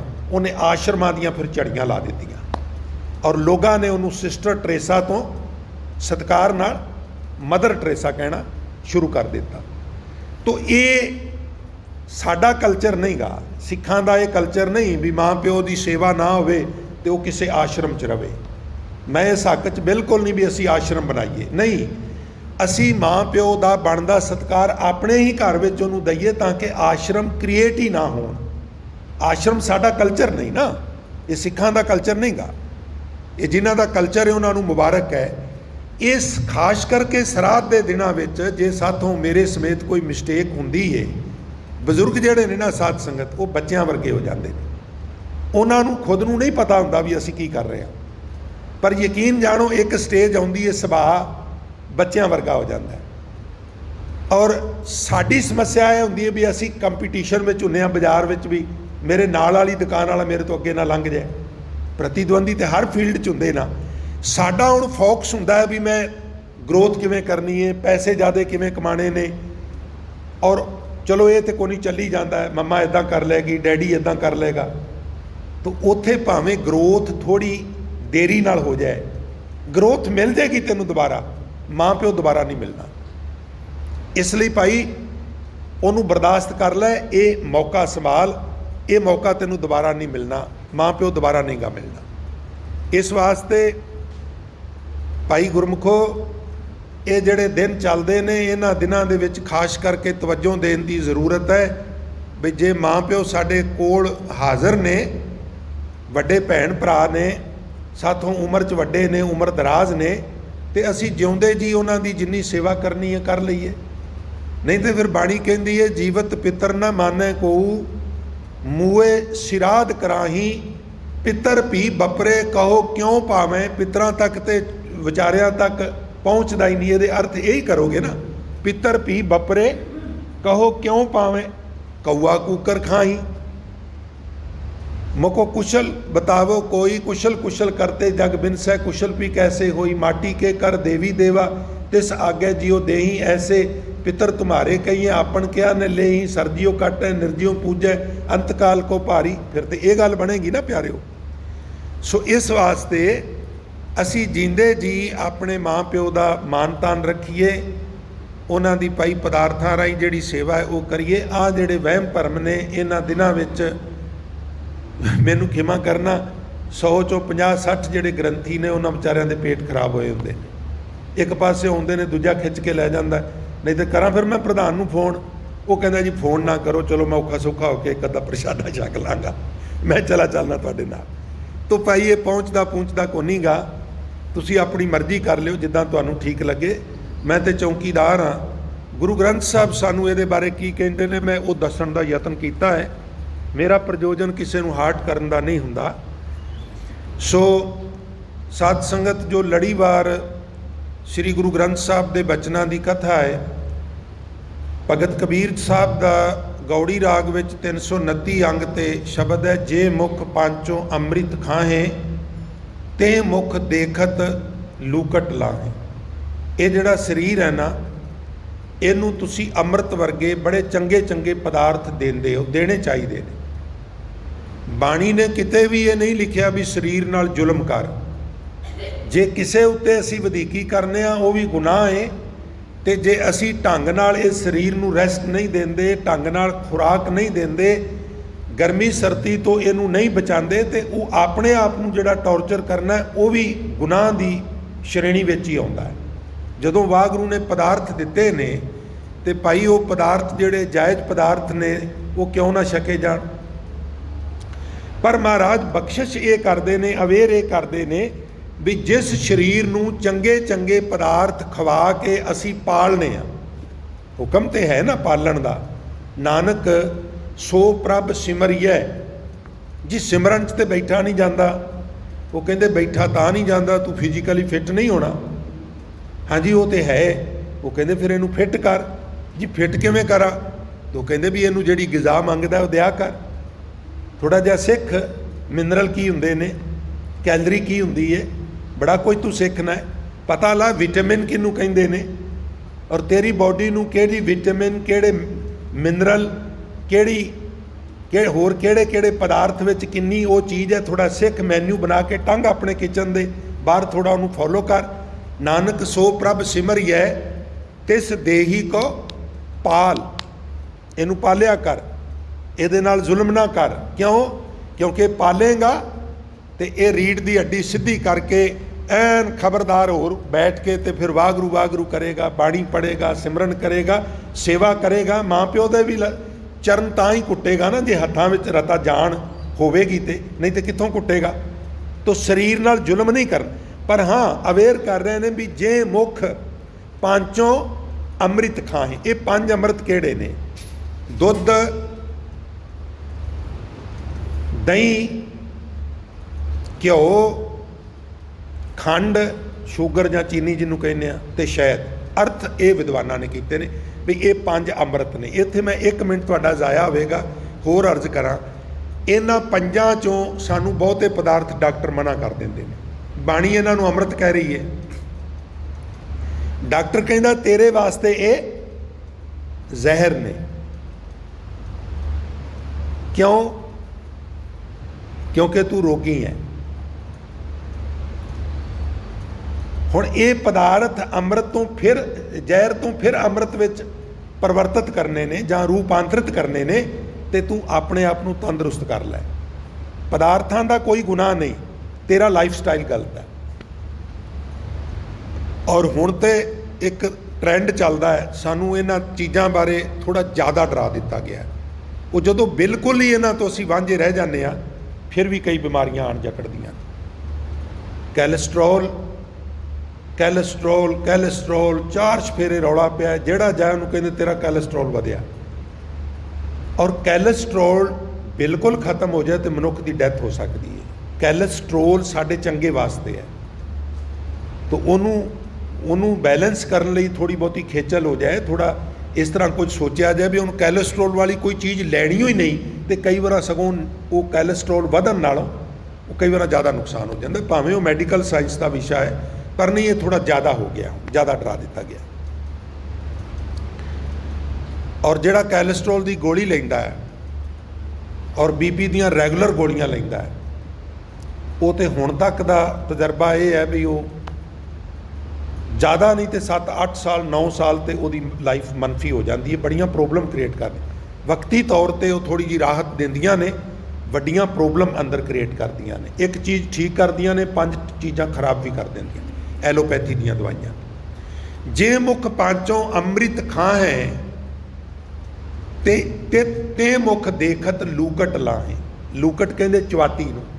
ਹੁਣ ਜਦੋਂ ਅਸੀਂ ਕਿਸੇ ਮ੍ਰਿਤਕ ਪ੍ਰਾਣੀ ਨੂੰ ਸਰੀਰ ਨੂੰ ਅਗਨਦਾਹ ਕਰਨੇ ਆ, ਤੇ ਆਮ ਤੌਰ ਤੇ ਫਿਰ ਉਹਦੇ ਮੂੰਹ 'ਚ ਥੋੜ੍ਹਾ ਦੇਸੀ ਘਿਓ ਤੇ ਬਚਿਆ ਡੱਬਾ ਲੈ ਜਾਂਦੇ ਬਾਜ਼ਾਰ ਵਿੱਚੋਂ। ਉਹ ਬਚਿਆ ਹੋਇਆ ਉਹਦੀ ਛਾਤੀ ਦੇ ਉੱਤੇ ਵੈਸੇ ਡਰਦੇ ਨੇ, ਸੰਕੋਚਦੇ ਨੇ ਬਈ ਇਹਨੂੰ ਪਤਾ ਨਹੀਂ ਹੁਣ ਕੀ ਹੋ ਗਿਆ, ਇਹਨੂੰ ਟੱਚ ਨਹੀਂ ਕਰਨਾ, ਇਹਦੇ ਨੇੜੇ ਨਹੀਂ ਜਾਣਾ। ਉਹ ਹੀ ਹੁੰਦਾ ਜਿਹਨੂੰ ਜੱਫੀਆਂ ਪਾ ਕੇ ਮਿਲਦੇ, ਪਰ ਉਹ ਝਟਪਟ ਪਤਾ ਨਹੀਂ ਕੀ ਹੋ ਜਾਂਦਾ, ਫਿਰ ਅਸੀਂ ਬੜਾ ਸੰਕੋਚ ਜਿਹਾ ਕਰਨੇ ਆ। ਹੁੰਦਾ ਕੁਛ ਵੀ ਨਹੀਂਗਾ, ਬਾਡੀ ਹੈ, ਹਿਊਮਨ ਬਾਡੀ ਹੈ। ਔਰ ਫਿਰ ਆਮ ਤੌਰ ਤੇ ਸਾਧ ਸੰਗਤ ਅੱਗ ਮੂੰਹ ਵਾਲੇ ਪਾਸਿਓਂ ਲੱਗਦੀ ਹੈ। ਉਹਨੂੰ ਮਹਾਰਾਜ ਕਹਿੰਦੇ ਤੇ ਮੁੱਖ ਦੇਖਤ ਲੂਕਟ ਲਾਏ। ਭਾਈ ਜਿਹਨੂੰ ਇੰਨੇ ਪਿਆਰ ਨਾਲ ਪਾਲਣਾ ਹੈ, ਇੱਕ ਦਿਨ ਇਹਨੇ ਜਾਂ ਤੇ ਮਿੱਟੀ ਵਿੱਚ ਦੱਬੀ ਜਾਣਾ ਜਾਂ ਅੱਗ ਵਿੱਚ ਸੜ ਜਾਣਾ। ਇਹਦਾ ਮਾਣ ਨਾ ਕਰ, ਇਹਦੇ ਨਾਲ ਇੱਕ ਦਿਨ ਇਹ ਹੋਣਾ ਹੀ ਹੋਣਾ ਹੈ। ਫਿਰ ਕੀ ਕਰਾਂ? ਇਹਦੇ ਨਾਲ ਸੇਵਾ ਕਰ ਲੈ, ਇਹਦੇ ਨਾਲ ਸਿਮਰਨ ਕਰ ਲੈ, ਇੱਕ ਗੱਲ ਤੇ ਪੱਕੀ ਹੈ ਨਾ ਸਾਧ ਸੰਗਤ, ਵੀ ਜਦੋਂ ਤਨ ਵਿੱਚੋਂ ਆਤਮਾ ਨਿਕਲ ਜਾਏ ਇਸ ਤਨ ਦੀ ਕੋਈ ਕਦਰ ਨਹੀਂ। ਇੱਕ ਦਿਨ ਨਾ ਸਰੀਰ ਤੇ ਆਤਮਾ ਆਪੇ 'ਚ ਗੱਲਾਂ ਕਰਨ। ਤੁਸੀਂ ਹੈਰਾਨ ਹੋਵੋਗੇ, ਇਹ ਮੈਂ ਕੋਲੋਂ ਨਹੀਂ ਕਹਿ ਰਿਹਾ, ਇਹ ਗੁਰੂ ਗ੍ਰੰਥ ਸਾਹਿਬ 'ਚ ਲਿਖਿਆ ਹੈ। ਲਿਖਿਆ ਇੱਕ ਦਿਨ ਸਰੀਰ ਤੇ ਆਤਮਾ ਦੋਵੇਂ ਆਪੇ 'ਚ ਗੱਲਾਂ ਕਰਨ, ਤੇ ਪੰਜਵੇਂ ਪਾਤਸ਼ਾਹ ਕਹਿੰਦੇ ਨੇ ਮੈਂ ਸੁਣ ਲਿਆ। ਮੈਂ ਆਲੇ ਦੁਆਲੇ ਨੂੰ ਆਖਿਆ ਬਈ ਸਾਇਲੈਂਟ ਹੋ ਜਾਓ। ਫਿਰ ਮੈਂ ਬੜਾ ਕੰਨ ਲਾ ਕੇ ਸੁਣਿਆ ਵੀ ਆਪੇ ਵਿੱਚ ਗੱਲਾਂ ਕੀ ਕਰਦੇ ਨੇ। ਤੇ ਮਹਾਰਾਜ ਕੀ ਗੱਲਾਂ ਕਰਦੇ ਸਨ? ਹਜ਼ੂਰ ਕਹਿਣ ਲੱਗੇ ਤੁਹਾਡੇ ਗਿਆਤ ਲਈ ਤੇ ਮੈਂ ਗੁਰੂ ਗ੍ਰੰਥ ਸਾਹਿਬ 'ਚ ਦਰਜ ਕਰ ਰਿਹਾ ਕਿ ਤੁਸੀਂ ਵੀ ਸਮਝ ਸਕੋ ਵੀ ਸਰੀਰ ਤੇ ਆਤਮਾ ਆਪੇ 'ਚ ਕੀ ਗੱਲਾਂ ਕਰਦੇ ਨੇ। ਮਹਾਰਾਜ ਕਹਿਣ ਲੱਗੇ ਇੱਥੇ ਮੈਂ ਸਰੀਰ ਨੂੰ ਧਨ ਕਿਹਾ ਹੈ ਤੇ ਆਤਮਾ ਨੂੰ ਪ੍ਰਿਯ ਕਿਹਾ ਹੈ। ਇਹ ਪ੍ਰਿਯ ਸ਼ਬਦ ਜਿੱਥੋਂ ਆਇਆ ਹੈ ਨਾ, ਪੈਰ ਚਰਾਰਾ, ਇਹਨੂੰ ਤੀਵਰ ਬੋਲਦੇ ਨੇ। ਪ੍ਰਿਯ ਮੈਨੇ ਪਿਆਰਾ। ਸਰੀਰ ਨੂੰ ਧਨ, ਆਤਮਾ ਨੂੰ ਪ੍ਰਿਯ, ਪ੍ਰੀਤਮ ਕਹਿ ਲਓ। ਕਹਿੰਦੇ ਨੇ ਸਰੀਰ ਆਤਮਾ ਨੂੰ ਕਹਿਣ ਲੱਗਾ, ਧਨ ਆਤਮਾ ਨੂੰ ਕਹਿਣ ਲੱਗਾ ਵੀ ਇਹ ਆਤਮਾ ਜਦੋਂ ਤੱਕ ਤੂੰ ਕਿਸੇ ਸਰੀਰ ਵਿੱਚ ਰਵੇਂ ਉਦੋਂ ਤੱਕ ਉਸ ਸਰੀਰ ਦੀ ਬੜੀ ਕਦਰ ਹੈ। ਹੁਣ ਵੇਖੋ, ਜਦੋਂ ਆਤਮਾ ਨਿਕਲੇ ਅਸੀਂ ਮਿੱਟੀ 'ਚ ਦਫਨਾਉਂਦੇ ਹਾਂ, ਅਸੀਂ ਉਹਨੂੰ ਅੱਗ 'ਚ ਸਾੜਨੇ ਆ, ਪਾਣੀ 'ਚ ਪ੍ਰਵਾਹ ਕਰਨੇ ਆ, ਟਾਵਰ 'ਤੇ ਰੱਖਨੇ ਆ। ਵੱਖਰੇ ਵੱਖਰੇ ਤਰੀਕੇ ਨੇ। ਇੱਕ ਦੱਬਾ ਹੈ, ਇੱਕ ਦੱਜੀ ਹੈ, ਇੱਕ ਨਾ ਕੁੱਤੇ ਖਾਹੇ, ਇੱਕ ਪਾਣੀ ਵਿੱਚ ਉਸਟੀਆਂ, ਇੱਕ ਭੀ ਫਿਰ ਹਸਨ ਮਾਇਨੇ ਟਾਵਰ। ਪਰ ਹਜ਼ੂਰ ਕਹਿੰਦੇ ਨੇ ਨਾਨਕ ਏਵ ਨਾ ਜਾਪੀ ਕਿੱਥੇ ਜਾਏ ਸਮਾਹੇ। ਹੁਣ ਧਨ ਜਿਹੜੀ ਹੈ ਸਰੀਰ ਆਤਮਾ ਨੂੰ ਕਹਿੰਦਾ ਵੀ ਆਤਮਾ ਜਦੋਂ ਤੱਕ ਤੂੰ ਕਿਸੇ ਸਰੀਰ ਵਿੱਚ ਰਵੇਂ ਉਹਦੀ ਕਦਰ ਬੜੀ ਹੁੰਦੀ ਹੈ। ਕੋਈ ਉਹਨੂੰ ਤੱਤਾ ਪੁੱਛਦਾ, ਕੋਈ ਠੰਡਾ ਪੁੱਛਦਾ, ਕੋਈ ਉਹਨੂੰ ਵੇਖ ਕੇ ਏਸੀ ਔਨ ਕਰ ਦਿੰਦਾ, ਕੋਈ ਪੱਖਾ ਔਨ ਕਰ ਦਿੰਦਾ, ਕੋਈ ਕੁਝ, ਮਤਲਬ ਆਓ ਭਗਤ ਹੈ ਨਾ। ਪਰ ਜਦੋਂ ਤੂੰ ਨਿਕਲ ਜਾਏ ਪਤਾ ਨਹੀਂ ਕੀ ਹੁੰਦਾ, ਫਿਰ ਮੇਰੀ ਬੜੀ ਦੁਰਦਸ਼ਾ ਕਰਦੇ ਨੇ ਸਾਧ ਸੰਗਤ। ਫਿਰ ਜਦੋਂ ਮੈਂ ਵੇਖਿਆ ਨਹਾਉਂਦਿਆਂ ਨੂੰ, ਉਹ ਪਾਣੀ ਤੱਤਾ ਜ਼ਿਆਦਾ ਹੈ ਤਾਂ ਕੋਈ ਡਰ ਨਹੀਂ, ਜੇ ਠੰਡਾ ਜ਼ਿਆਦਾ ਕੜੱਪ ਕਰਕੇ ਉੱਤੇ ਮਾਰਨਾ, ਕਿਸੇ ਨੇ ਲੱਤ ਤੋਂ ਅੰਜ ਖਿੱਚ ਲੈਣਾ, ਕਿਸੇ ਨੇ ਉਹ ਕੋਨੀ, ਹੁਣ ਇਹਦੇ 'ਚ ਕਿਹੜੇ ਪ੍ਰਾਣ ਨੇ, ਕੋਈ ਗੱਲ ਨਹੀਂ ਕੋਈ ਗੱਲ ਨਹੀਂ। ਫਿਰ ਡਿੰਗ ਪੜਿੰਗੀਆਂ ਲੱਕੜਾਂ ਦੇ ਉੱਤੇ ਜਦੋਂ ਰੱਖਦੇ ਨੇ, ਕੋਈ ਖੁੰਗੀ ਇੱਧਰੋਂ ਦੀ ਵੜੀ ਹੁੰਦੀ ਹੈ, ਕੋਈ ਉੱਤੇ ਵੱਡੀਆਂ ਵੱਡੀਆਂ ਲੱਕੜਾਂ ਛਾਤੀ ਦੇ, ਉਹ ਨਹੀਂ ਇੱਦਾਂ ਹੀ ਰੱਖੀ ਦੀਆਂ। ਉੱਥੇ ਹਰ ਬੰਦਾ ਇੰਸਟ੍ਰਕਟਰ ਬਣਿਆ ਹੁੰਦਾ, ਮੈਂ ਵੇਖਿਆ, ਜਿਹਨੂੰ ਵਿਚਾਰੇ ਨੂੰ ਕਦੀ ਕੁਝ ਇੱਕ ਮਿੰਟ ਵੀ ਨਹੀਂ ਨਾ ਸੁਣਦਾ, ਉੱਥੇ ਉਹ ਵੀ ਸਪੋਕਸਮੈਨ। ਇੱਦਾਂ ਨਹੀਂ ਰੱਖੀ ਦੀਆਂ, ਇੱਦਾਂ ਰੱਖੀ ਦੀਆਂ ਨੇ। ਤੁਹਾਡੇ ਇੱਥੇ ਤੇ ਚਲੋ ਐਕਸਪਰਟ ਹੀ ਆਪੇ ਸਾਰਾ ਕੁਝ ਕਰਦੇ ਨੇ ਨਾ, ਤੇ ਉਹਨਾਂ ਨੇ ਉਹ ਸੱਬਲਾਂ ਜੀਆਂ ਰੱਖੀਆਂ ਗੱਡ ਦਿੰਦੇ ਨੇ, ਉਹ ਬਾਹਰ ਨਾ ਡਿੱਗਣ, ਤੇ ਬੜਾ ਉਹਨਾਂ ਨੂੰ ਸਲੀਕਾ ਹੁੰਦਾ ਹੈ, ਨਾ ਬਾਲਣ ਵੱਧ ਪਾਉਂਦੇ ਨਾ ਘੱਟ ਪਾਉਂਦੇ, ਔਰ ਬੜੀ ਜਲਦੀ ਉਹ ਹੋ ਜਾਂਦਾ ਹੈ। ਪਰ ਉਹ ਜਗਾੜੂ ਕੰਮ ਜਿਹੜਾ ਸਾਡਾ ਪਿੰਡਾਂ 'ਚ, ਉਹ ਖੇਚਲ ਰੌਲਾ ਜ਼ਿਆਦਾ ਤੇ ਆਊਟਪੁੱਟ ਬਹੁਤ ਥੋੜ੍ਹੀ, ਤੇ ਉਹ ਫਿਰ ਕੋਈ ਸਰੀਰ ਕਹਿੰਦਾ ਫਿਰ ਮੇਰੀ ਕੋਈ ਪੁੱਛ ਪ੍ਰਤੀਤ ਨਹੀਂ ਹੁੰਦੀ, ਫਿਰ ਤਰੀਕੀ ਫਿਰਦੇ ਨੇ ਜਿੱਧਰ ਦਿਲ ਕਰਦਾ। ਤਾਂ ਉਹ ਕਹਿੰਦਾ ਵੀ ਤੂੰ ਕਹਿਣਾ ਕੀ ਚਾਹੁੰਦਾ ਹੈ? ਉਹ ਕਹਿੰਦਾ ਮੈਂ ਕਹਿਣਾ ਇਹ ਚਾਹੁੰਦਾ ਵਾਂ ਵੀ ਮਿੱਤਰਾ ਤੂੰ ਕਦੀ ਮੇਰੇ 'ਚੋਂ ਨਿਕਲ ਕੇ ਜਾ ਹੀ ਨਾ ਤੂੰ ਨਿਕਲ ਕੇ ਜਾਏ, ਨਾ ਮੇਰੀ ਦੁਰਦਸ਼ਾ ਹੋਵੇ। ਧਨ ਕਹੇ ਤੂੰ ਵਸ ਮੈਂ ਨਾਲੇ। ਸਰੀਰ ਆਤਮਾ ਨੂੰ ਕਹਿੰਦਾ ਮੇਰੇ ਨਾਲ ਹੀ ਵਸਦਾ ਰਹੋ, ਮੈਨੂੰ ਛੱਡ ਕੇ ਨਾ ਜਾ। ਪ੍ਰਿਯ ਸੁਖ ਵਾਸੀ ਬਾਲ ਗੋਪਾਲੇ। ਪ੍ਰਿਯ ਹੈ ਪਿਆਰੀ ਆਤਮਾ, ਸੁਖ ਵਾਸੀ ਮੈਨੂੰ ਸੁਖ ਦੇਣ ਵਾਲੀ ਆਤਮਾ, ਬਾਲ ਗੋਪਾਲੇ ਇਹ ਮੇਰੇ ਬਚਪਨ ਦੀ ਦੋਸਤ, ਮੈਨੂੰ ਛੱਡ ਕੇ ਨਾ ਜਾ। ਪ੍ਰਿਯ ਸੁਖ ਵਾਸੀ ਬਾਲ ਗੋਪਾਲੇ। ਲੋ ਕੰਨ ਤੇ ਮਨ ਦੋਹਾਂ ਤੇ ਜ਼ੋਰ ਦੇ ਕੇ ਸੁਣਿਓ। ਤੁਝੈ ਬਿਨਾ ਹੋ ਕਿਤ ਹੀ ਨਾ ਲੇਖੈ, ਵਚਨ ਦੇ ਛੋੜ ਨਾ ਜਾਸਾਂ। ਤੇਰੇ ਤੋਂ ਬਿਨਾ ਮੈਂ ਕਿਸੇ ਗਿਣਤੀ ਮਿੰਤੀ ਵਿੱਚ ਹੀ ਨਹੀਂ, ਇਸ ਲਈ ਮੇਰੇ ਨਾਲ ਇਕਰਾਰ ਕਰ ਬਈ ਤੂੰ ਕਦੀ ਵੀ ਮੈਨੂੰ ਛੱਡ ਕੇ ਨਹੀਂ ਜਾਏਗਾ। ਹੁਣ ਅੱਗੋਂ ਆਤਮਾ ਕੀ ਕਹਿੰਦਾ ਸੁਣਿਓ। ਪ੍ਰਿਯ ਕਹਿਆ, ਆਤਮਾ ਨੇ ਆਖਿਆ ਜੀ, ਕੀ ਆਖਿਆ?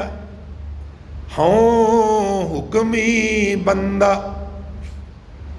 ਭਾਈ ਮੈਂ ਨਾ ਮਰਜ਼ੀ ਨਾਲ ਕਿਸੇ ਸਰੀਰ ਵਿੱਚ ਪ੍ਰਵੇਸ਼ ਕਰਨਾ, ਨਾ ਮਰਜ਼ੀ ਨਾਲ ਕਿਸੇ ਸਰੀਰ ਚੋਂ ਬਾਹਰ ਨਿਕਲਣਾ। ਪ੍ਰਿਯ ਕਹਿਆ ਹਉ ਹੁਕਮੀ ਬੰਦਾ। ਮੈਂ ਤੇ ਹੁਕਮ ਵਿੱਚ ਹਾਂ, ਹੁਕਮ ਵਿੱਚ ਆਉਣਾ, ਹੁਕਮ ਵਿੱਚ ਚਲਾ ਜਾਣਾ। ਕਹਿਣ ਲੱਗੇ ਉਹ ਤੇ ਠੀਕ ਹੈ, ਪਰ ਪਰਮਾਤਮਾ ਨੂੰ ਥੋੜਾ ਕਹਿ ਦੇਣਾ ਵੀ ਮੇਰਾ ਸਰੀਰ ਨਾਲ ਮੋਹ ਪੈ ਗਿਆ, ਮੈਨੂੰ ਇਹਦੇ 'ਚ ਹੀ ਰਹਿਣ ਦੇ। ਕਹਿਣ ਲੱਗੇ ਨਾ, ਉੱਥੇ ਇਹ ਸਭ ਨਹੀਂ ਚੱਲਦਾ। ਸਾਡੇ ਇੱਥੇ ਤੇ 6 ਮਹੀਨੇ ਦਾ ਵੀਜ਼ਾ ਹੋਵੇ ਤਾਂ ਐਕਸਟੈਂਡ ਵੀ ਹੋ ਜਾਂਦਾ ਨਾ ਜਾ ਕੇ, ਸਾਡੇ ਪੰਜਾਬੀਆਂ ਨੂੰ ਤੇ ਬਹੁਤੇ ਦੇਸ਼ ਵੀਜ਼ਾ ਦਿੰਦੇ ਤਾਂ ਨਹੀਂ ਵੀ ਉਹਨਾਂ ਨੂੰ ਪਤਾ ਵੀ ਇੱਕ ਵਾਰ ਵੜ ਗਏ ਤੇ ਇਹਨਾਂ ਨੂੰ ਲੱਤਾਂ ਉਡਾਉਣ ਦੀ ਜਾਂਚ ਬੜੀ ਹੈ। ਭਾਵੇਂ ਅੱਧੀ ਕਮਾਈ ਵੜ ਜਾਏ ਨਾ ਪੱਕੇ ਹੋਣ 'ਚ, ਤੇ ਫਿਰ ਦਈ ਆਉਂਦੇ ਨੇ ਵਕੀਲਾਂ ਨੂੰ ਤਾਂ ਕਹਿੰਦੇ ਦੱਬੀ ਚੱਲ ਕੰਮ, ਜਾਣਾ ਕੋਈ ਨਹੀਂ ਕੰਮ। ਇਸ ਕਰਕੇ ਹੁਣ ਉਹ ਡਰੇ ਹੋ ਬਾਹਰੀਆਂ ਕੰਟਰੀਆਂ ਸੋਚ ਸਮਝ ਕੇ ਹੀ ਕਹਿੰਦੇ ਵੀ ਇਹਨਾਂ ਜਾਣਾ ਤੇ ਹੈ ਨਹੀਂਗਾ, ਤੇ ਹੌਲੀ ਹੌਲੀ ਕਬਜ਼ਾ ਸਾਡੀ ਸਰਕਾਰ ਤੇ ਵੀ ਕਰ ਲੈਣਾ। ਆਖੋ ਸਤਨਾਮ ਸ੍ਰੀ, MP ਵੀ ਇੰਨਾ ਹੀ ਬਣਨਾ ਹੈ, MLA ਵੀ ਇੰਨਾ ਹੀ ਬਣਨਾ ਹੈ, ਕਿਉਂਕਿ ਕੁਆਲਿਟੀ ਤੇ ਹੈ ਨਾ। ਪ੍ਰਿय ਕਹਿਆ ਹੋ ਹੁਕਮੀ ਬੰਦਾ, ਉਹ ਭਾਰੋ ਠਾਕੁਰ, ਜਿਸ ਕਾਣ ਨਾ ਛੰਦਾ। ਉਹਨੂੰ ਕਿਸੇ ਦੀ ਕਾਣ ਨਹੀਂ, ਕਿਸੇ ਦੀ ਮੁਸ਼ੰਦਗੀ ਵੀ ਨਹੀਂ, ਮੁਹਤਾਜ ਵੀ ਨਹੀਂ। ਜਿਚਰ ਰਾਖੈ ਤਿਚਰ ਤੁਮ ਸੰਗ ਰਹਿਣਾ। ਜਿੰਨਾ ਚਿਰ ਵਾਹਿਗੁਰੂ ਮੈਨੂੰ ਹੁਕਮ ਕਰੇਗਾ ਤੇਰੇ ਵਿੱਚ ਰਹਿਣ ਦਾ, ਉਹਨਾਂ ਚਿਰ ਰਵਾਂਗਾ। ਜਾਂ ਸੱਦੈ ਤਾਂ ਊਠ ਸਿਧਾਸਾ ਹੈ। ਜਿੱਦੇ ਆੜੇ ਉਹਨੇ ਮੈਨੂੰ ਸੱਦ ਲਿਆ ਭਾਈ ਮੈਂ ਚਲੇ ਜਾਣਾ। ਪਿਆਰਿਓ ਟ੍ਰੇਨ ਵਿੱਚ ਨਾ ਨੇੜੇ ਨੇੜੇ ਸੀਟਾਂ 'ਤੇ ਬੈਠੇ ਕਈ ਵਾਰ ਕੌਫੀ ਵਾਲਾ ਆ ਜਾਂਦਾ, ਚਾਹ ਵਾਲਾ ਆ ਜਾਂਦਾ, ਗੱਲਾਂ ਬਾਤਾਂ ਚੱਲ ਜਾਂਦੀਆਂ। ਸਰਦਾਰ ਜੀ ਆਪ ਕਹਾਂ ਸੇ ਹੈ, ਮੈਂ ਫਲਾਣੀ ਜਗ੍ਹਾ ਤੋਂ ਹਾਂ, ਤੁਸੀਂ ਕਿੱਥੋਂ? ਥੋੜ੍ਹਾ ਨੇੜ ਹੋ ਜਾਂਦਾ। ਔਰ ਜਦੋਂ ਸਟੇਸ਼ਨ ਆਉਂਦਾ ਨਾ ਜਿਹਦਾ ਪਹਿਲਾਂ ਆ ਜਾਏ, ਉਹ ਫਿਰ ਦੂਜੇ ਨੂੰ ਦੱਸਦਾ ਵੀ ਮੇਰਾ ਤਾਂ ਸਟੇਸ਼ਨ ਆ ਗਿਆ, ਮੈਂ ਹੁਣ ਇੱਥੇ ਉਤਰ ਜਾਣਾ। ਪਲੇਨ 'ਤੇ ਵੀ ਅਸੀਂ ਇਸ ਤਰ੍ਹਾਂ ਹੀ ਕਰਨੇ ਆ। ਕਈ ਵਾਰ ਨਾਲ ਵਾਲੀ ਸੀਟ ਵਾਲਾ ਕਹਿੰਦਾ ਮੈਂ ਤਾਂ ਇੱਥੇ ਸਿੰਗਾਪੁਰ ਉਤਰ ਜਾਣਾ, ਮੈਂ ਤਾਂ ਦੁਬਈ ਉਤਰ ਜਾਣਾ, ਨਹੀਂ ਜੀ ਅਸੀਂ ਤਾਂ ਦਿੱਲੀ ਜਾਣਾ। ਪਰ ਇਹ ਜਿਹੜੀ ਫਲਾਈਟ ਹੈ ਇਹਦੇ 'ਤੇ ਦੂਜੇ ਨੂੰ ਦੱਸਣ ਦਾ ਮੌਕਾ ਵੀ ਨਹੀਂ ਮਿਲਦਾ ਵੀ ਮੈਂ ਹੁਣ ਉੱਤਰ ਚੱਲਿਆ ਵਾਂ। ਇੱਥੇ ਤੇ ਪਲਕ ਝਲਕ ਵਿੱਚ ਸਭ ਕੁਝ ਹੁੰਦਾ, ਨਾ ਵੀਜ਼ਾ ਐਕਸਟੈਂਡ ਹੁੰਦਾ, ਨਾ ਪਲੇਨ ਟ੍ਰੇਨ ਤੋਂ ਉਤਰਨ ਲੱਗਿਆ ਕਿਸੇ ਨੂੰ ਦੱਸਣ ਦਾ ਮੌਕਾ ਮਿਲਦਾ ਵੀ ਮੈਂ ਹੁਣ ਉੱਤਰ ਚੱਲਿਆ ਵਾਂ। ਆਪਣਾ ਸਾਥ ਇੱਥੋਂ ਤੱਕ ਹੀ ਸੀ। ਜਿਚਰ ਰਾਖੈ ਤਿਚਰ ਤੁਮ ਸੰਗ ਰਹਿਣਾ, ਜਾਂ ਸੱਦੈ ਤਾਂ ਊਠ ਸਿਧਾਸਾ ਹੈ। ਜੋ ਪ੍ਰਿय ਬਚਨ ਕਹੇ ਤਨ ਸਾਚੇ, ਤਨ ਕਛੂ ਨ ਸਮਝੈ ਚੰਚਲ ਕਾਚੈ। ਬਹੁਰ ਬਹੁਰ ਪ੍ਰਿਯਈ ਸੰਗ ਮੰਗੈ, ਉਹ ਬਾਤ ਜਾਣੈ ਕਰ ਹਾਸਾ ਹੈ। ਹੁਣ ਜਿਹੜੀ ਟੂ ਦਾ ਪੁਆਇੰਟ ਆਤਮਾ ਨੇ ਸਰੀਰ ਨੂੰ ਗੱਲ ਕਹੀ ਨਾ, ਕੱਚਾ ਸਰੀਰ ਕਹਿੰਦਾ ਮਜ਼ਾਕ ਕਰਦਾ, ਇੰਨਾ ਪਿਆਰ ਏ ਇੱਦਾਂ ਥੋੜ੍ਹਾ ਕਰੇਗਾ, ਮੈਨੂੰ ਛੱਡ ਕੇ ਨਹੀਂ ਜਾਏ, ਇਹ ਮੈਨੂੰ ਖਜਾਂਦਾ ਏ, ਇਹ ਤੇ ਮੇਰੇ ਨਾਲ ਮਜ਼ਾਕ ਕਰਦਾ ਪਿਆ। ਜੋ ਪ੍ਰਿय ਕਹੇ ਬਚਨ ਧਨ ਸਾਚੇ, ਸਰੀਰ ਨੂੰ ਜੋ ਆਤਮਾ ਨੇ ਸੱਚੀਆਂ ਗੱਲਾਂ ਕਹੀਆਂ ਨਾ, ਧਨ ਕਛੂ ਨਾ ਸਮਝ, ਇਹਦੀ ਸਮਝ ਹੀ ਨਹੀਂ ਆਈਆਂ, ਕਿਉਂਕਿ ਚੰਚਲ ਹੈ ਤੇ ਕੱਚਾ ਵੀ ਹੈ। ਬਹੁਰ ਬਹੁਰ ਪਰਤ ਪਰਤ ਕੇ, ਪ੍ਰਿय ਹੀ ਸੰਗ ਮੰਗੈ, ਛੱਡ ਕੇ ਨਾ ਜਾਈ, ਛੱਡ ਕੇ ਨਾ ਜਾਈ। ਤੇ ਪ੍ਰੀਤਮ ਪਤਾ ਕੀ ਸਮਝਦਾ, ਪ੍ਰਿय ਕੀ ਸਮਝਦਾ, ਉਹ ਬਾਤ ਜਾਣੈ ਕਰ ਹਾਸਾ ਹੈ। ਉਹ ਕਹਿੰਦਾ ਮੈਨੂੰ ਮਜ਼ਾਕ ਕਰਦਾ, ਪਤਾ ਤੇ ਇਹਨੂੰ ਵੀ ਹੈ ਵੀ ਮੈਂ ਚਲੇ ਜਾਣਾ। ਆਈ ਆ ਗਿਆ ਇੱਕ ਦਿਨ ਵਾਹਿਗੁਰੂ ਦਾ ਹੁਕਮ ਆ ਗਿਆ ਆਤਮਾ ਨੂੰ, ਆਤਮਾ ਇਹ ਸਰੀਰ ਹੁਣ ਤੇਰੇ ਕਾਬਲ ਨਹੀਂ ਰਿਹਾ। ਇਹ ਸ਼ੂਗਰ ਦੀਆਂ ਗੋਲੀਆਂ ਵੀ ਖਾਂਦਾ ਹੈ, BP ਦੀਆਂ ਵੀ ਖਾਂਦਾ ਹੈ, ਕੋਲੈਸਟਰੋਲ ਵਾਲੀਆਂ ਵੀ ਖਾਂਦਾ ਹੈ, ਵਿਟਾਮਿਨ ਵਾਲੀਆਂ ਵੀ ਖਾਂਦਾ ਹੈ, ਦਿਸਦਾ ਵੀ ਘੱਟ ਏ। ਇਹਦੇ ਚਸ਼ਮੇ ਦਾ ਗਲਾਸ ਦਿਨੋਂ ਦਿਨ ਮੋਟਾ ਹੁੰਦਾ ਜਾਂਦਾ ਹੈ। ਇਹਦੀਆਂ ਲੱਤਾਂ 'ਚ ਵੀ ਸਮੱਸਿਆ ਹੈ, ਇਹਦੀਆਂ ਬਾਹਾਂ 'ਚ ਵੀ ਸਮੱਸਿਆ ਹੈ। ਇਹ ਵਹੀਕਲ ਜਰਾ ਜੀਰਨ ਹੋ ਗਿਆ, ਹੁਣ ਤੂੰ ਇਹਨੂੰ ਛੱਡ ਦੇ, ਮੈਂ ਤੈਨੂੰ ਨਾ ਇੱਕ ਫਰੈਸ਼ ਜਿਹਾ ਵਹੀਕਲ ਦੇਣਾ ਚਾਹੁੰਦਾ। ਉਹਨੂੰ ਕੀ ਫਰਕ ਪੈਂਦਾ, ਉਹਦੇ ਕੋਲ ਕੋਈ ਵਹੀਕਲਾਂ ਦੀ ਕਮੀ ਥੋੜ੍ਹਾ ਹੈ। ਤੱਤ ਜੁੜ ਜਾਂਦੇ ਨੇ ਜਦੋਂ ਇਹ ਰਸਾਇਣਕ ਕਿਰਿਆ ਵਾਪਰਦੀ ਏ। ਪਾਣੀ ਮੈਲਾ ਮਾਟੀ ਗੋਰੀ, ਇਸ ਮਾਟੀ ਕੀ ਪੁੱਤਰੀ ਜੋਰੀ। ਸਾਨੂੰ ਪਤਾ ਹੀ ਨਹੀਂ ਲੱਗਦਾ ਕਿਵੇਂ ਕਿਵੇਂ ਸਾਰੇ ਤੱਤ ਮਾਂ ਦੇ ਗਰਭ 'ਚ ਇਕੱਠੇ ਹੁੰਦੇ ਨੇ, ਲੋਥੜਾ ਬਣ ਜਾਂਦਾ ਔਰ ਫਿਰ ਵਧਾਈਆਂ ਜੀ ਬੱਚਾ ਹੋਇਆ। ਕੁਛ ਵੀ ਆਪਣੇ ਆਪ ਨਹੀਂ ਕਰਨਾ ਪੈਂਦਾ, ਸਭ ਕੁਝ ਨਿਯਮ ਵਿੱਚ ਹੈ। ਹੁਣ ਉਹ ਬਾਤ ਜਾਣੇ ਕਰ ਹਾਸਾ ਹੈ। ਤੇ ਇੱਕ ਦਿਨ ਆਈ ਆਗਿਆ ਪਿਰੋਂ ਬੁਲਾਇਆ, ਨਾ ਧਨ ਪੁੱਛੀ ਨਾ ਮਤਾ ਪਕਾਇਆ। ਹੁਕਮ ਹੋ ਗਿਆ ਭਾਈ ਆ ਜਾ, ਇਹਦੇ ਨਾਲ ਤੇਰਾ ਇੰਨਾ ਕੋਈ ਨਾਤਾ ਸੀ। ਇਹਨੂੰ ਸਾਧ ਸੰਗਤ ਰਜਾ ਵੀ ਕਹਿੰਦੇ, ਗੁਰਮੁਖੋ ਇਹਨੂੰ ਹੁਕਮ ਵੀ ਕਹਿੰਦੇ, ਇਹਨੂੰ ਭਾਣਾ ਵੀ ਕਹਿੰਦੇ, ਇਹਨੂੰ ਆਗਿਆ ਵੀ ਕਹਿੰਦੇ, ਇਹਨੂੰ ਫਰਮਾਨ ਵੀ ਕਹਿੰਦੇ। ਜਿਵੇਂ ਫਰਮਾਨ ਤੇਰਾ ਸਿਰੇ ਉੱਪਰ,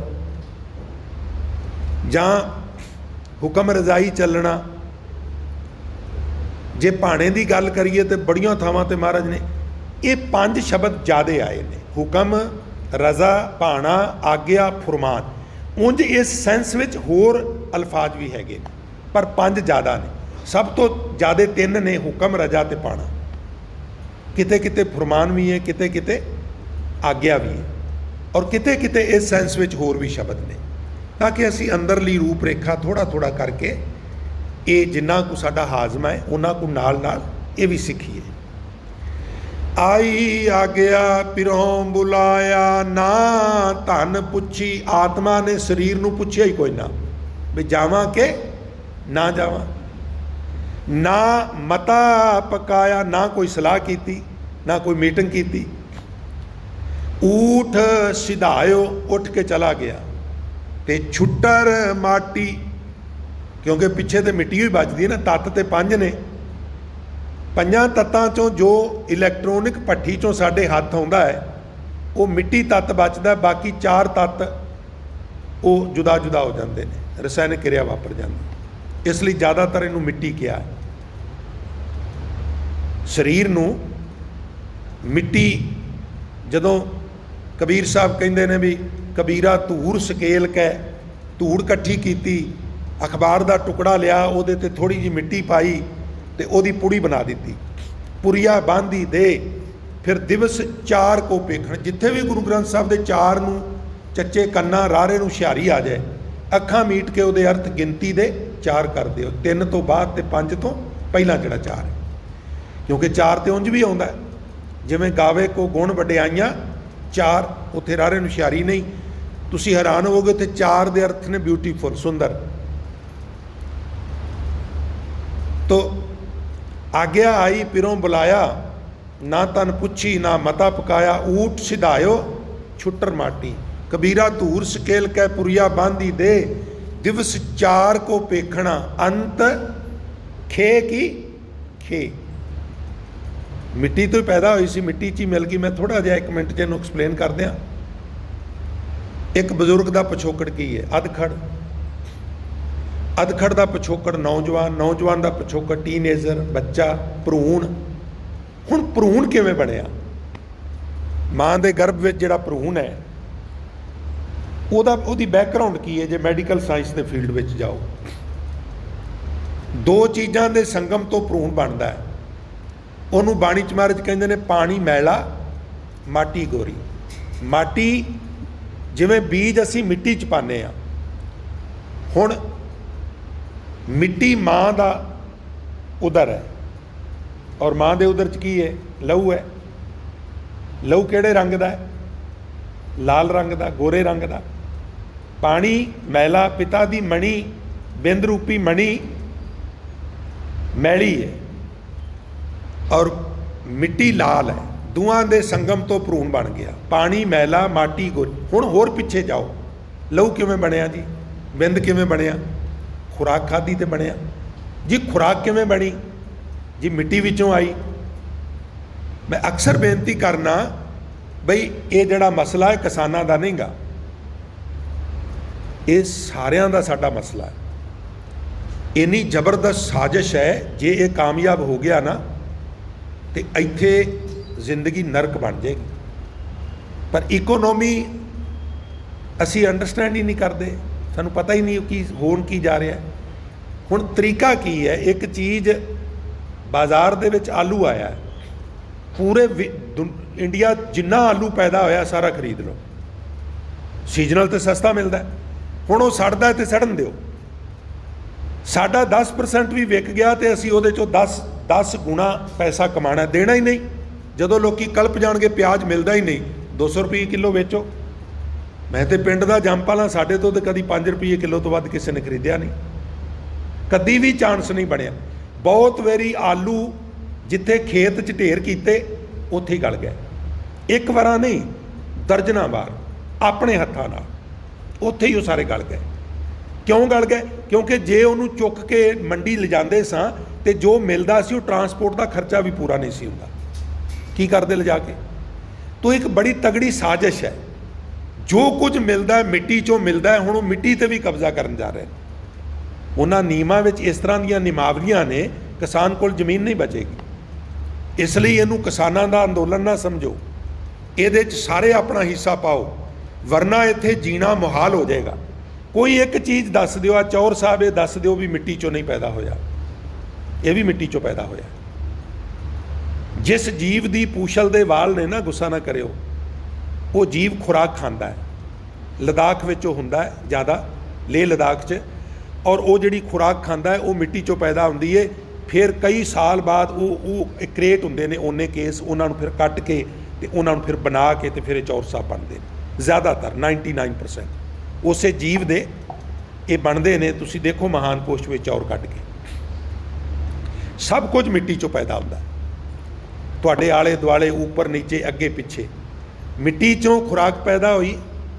ਖੁਰਾਕ ਨਾਲ ਲਹੂ ਬਣਿਆ, ਬਿੰਦ ਬਣੀ, ਭਰੂਣ ਬਣਿਆ, ਭਰੂਣ ਤੋਂ ਬੱਚਾ ਪੈਦਾ ਹੋਇਆ। ਉਹ ਫਿਰ ਥੋੜਾ ਟੀਨੇਜਰ ਹੋਇਆ, ਗੱਭਰੂ ਹੋਇਆ, ਅਧਖੜ ਹੋਇਆ, ਬਿਰਧ ਹੋਇਆ, ਗੁਜ਼ਰ ਗਿਆ, ਲੱਕੜਾਂ ਦੇ ਉੱਤੇ ਧਰਿਆ, ਤੱਤਾਂ 'ਚ ਮਿਲ ਗਏ, ਉੱਡ ਗਿਆ ਪਾਣੀ, ਆਕਾਸ਼ 'ਚ ਆਕਾਸ਼, ਵਾਯੂ 'ਚ ਵਾਯੂ, ਅਗਨੀ 'ਚ ਅਗਨੀ, ਜੋ ਬਚਿਆ ਉਹ ਮਿੱਟੀ ਹੈ। ਮਿੱਟੀ 'ਚੋਂ ਪੈਦਾ ਹੋਇਆ, ਮਿੱਟੀ 'ਚ ਹੀ ਮਿਲ ਗਿਆ। ਕਬੀਰਾ ਧੂਰ ਸਕੇਲ ਕੈ ਪੁਰੀਆ ਬਾਂਧੀ ਦੇ, ਦਿਵਸ ਚਾਰ ਕੋ ਪੇਖਣਾ ਅੰਤ ਖੇ ਕੀ ਖੇ। ਆਈ ਆ ਗਿਆ ਪਿਰੋਂ ਬੁਲਾਇਆ, ਜੇ ਮੁਖ ਪਾਂਚੋਂ ਅੰਮ੍ਰਿਤ ਖਾਏ, ਤਿਤ ਮੁਖ ਦੇਖਤ ਲੂਕਟ ਲਾਹੇ।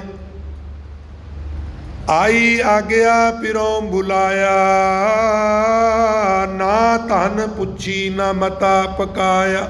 ਊਠ ਸਿਧਾਇਓ ਛੁੱਟਰ ਮਾਟੀ, ਦੇਖ ਨਾਨਕ ਮਿਥਨ ਮੁਹਾਸਾ ਹੈ। ਮਿਥਨ ਝੂਠੇ ਨੂੰ ਕਹਿੰਦੇ।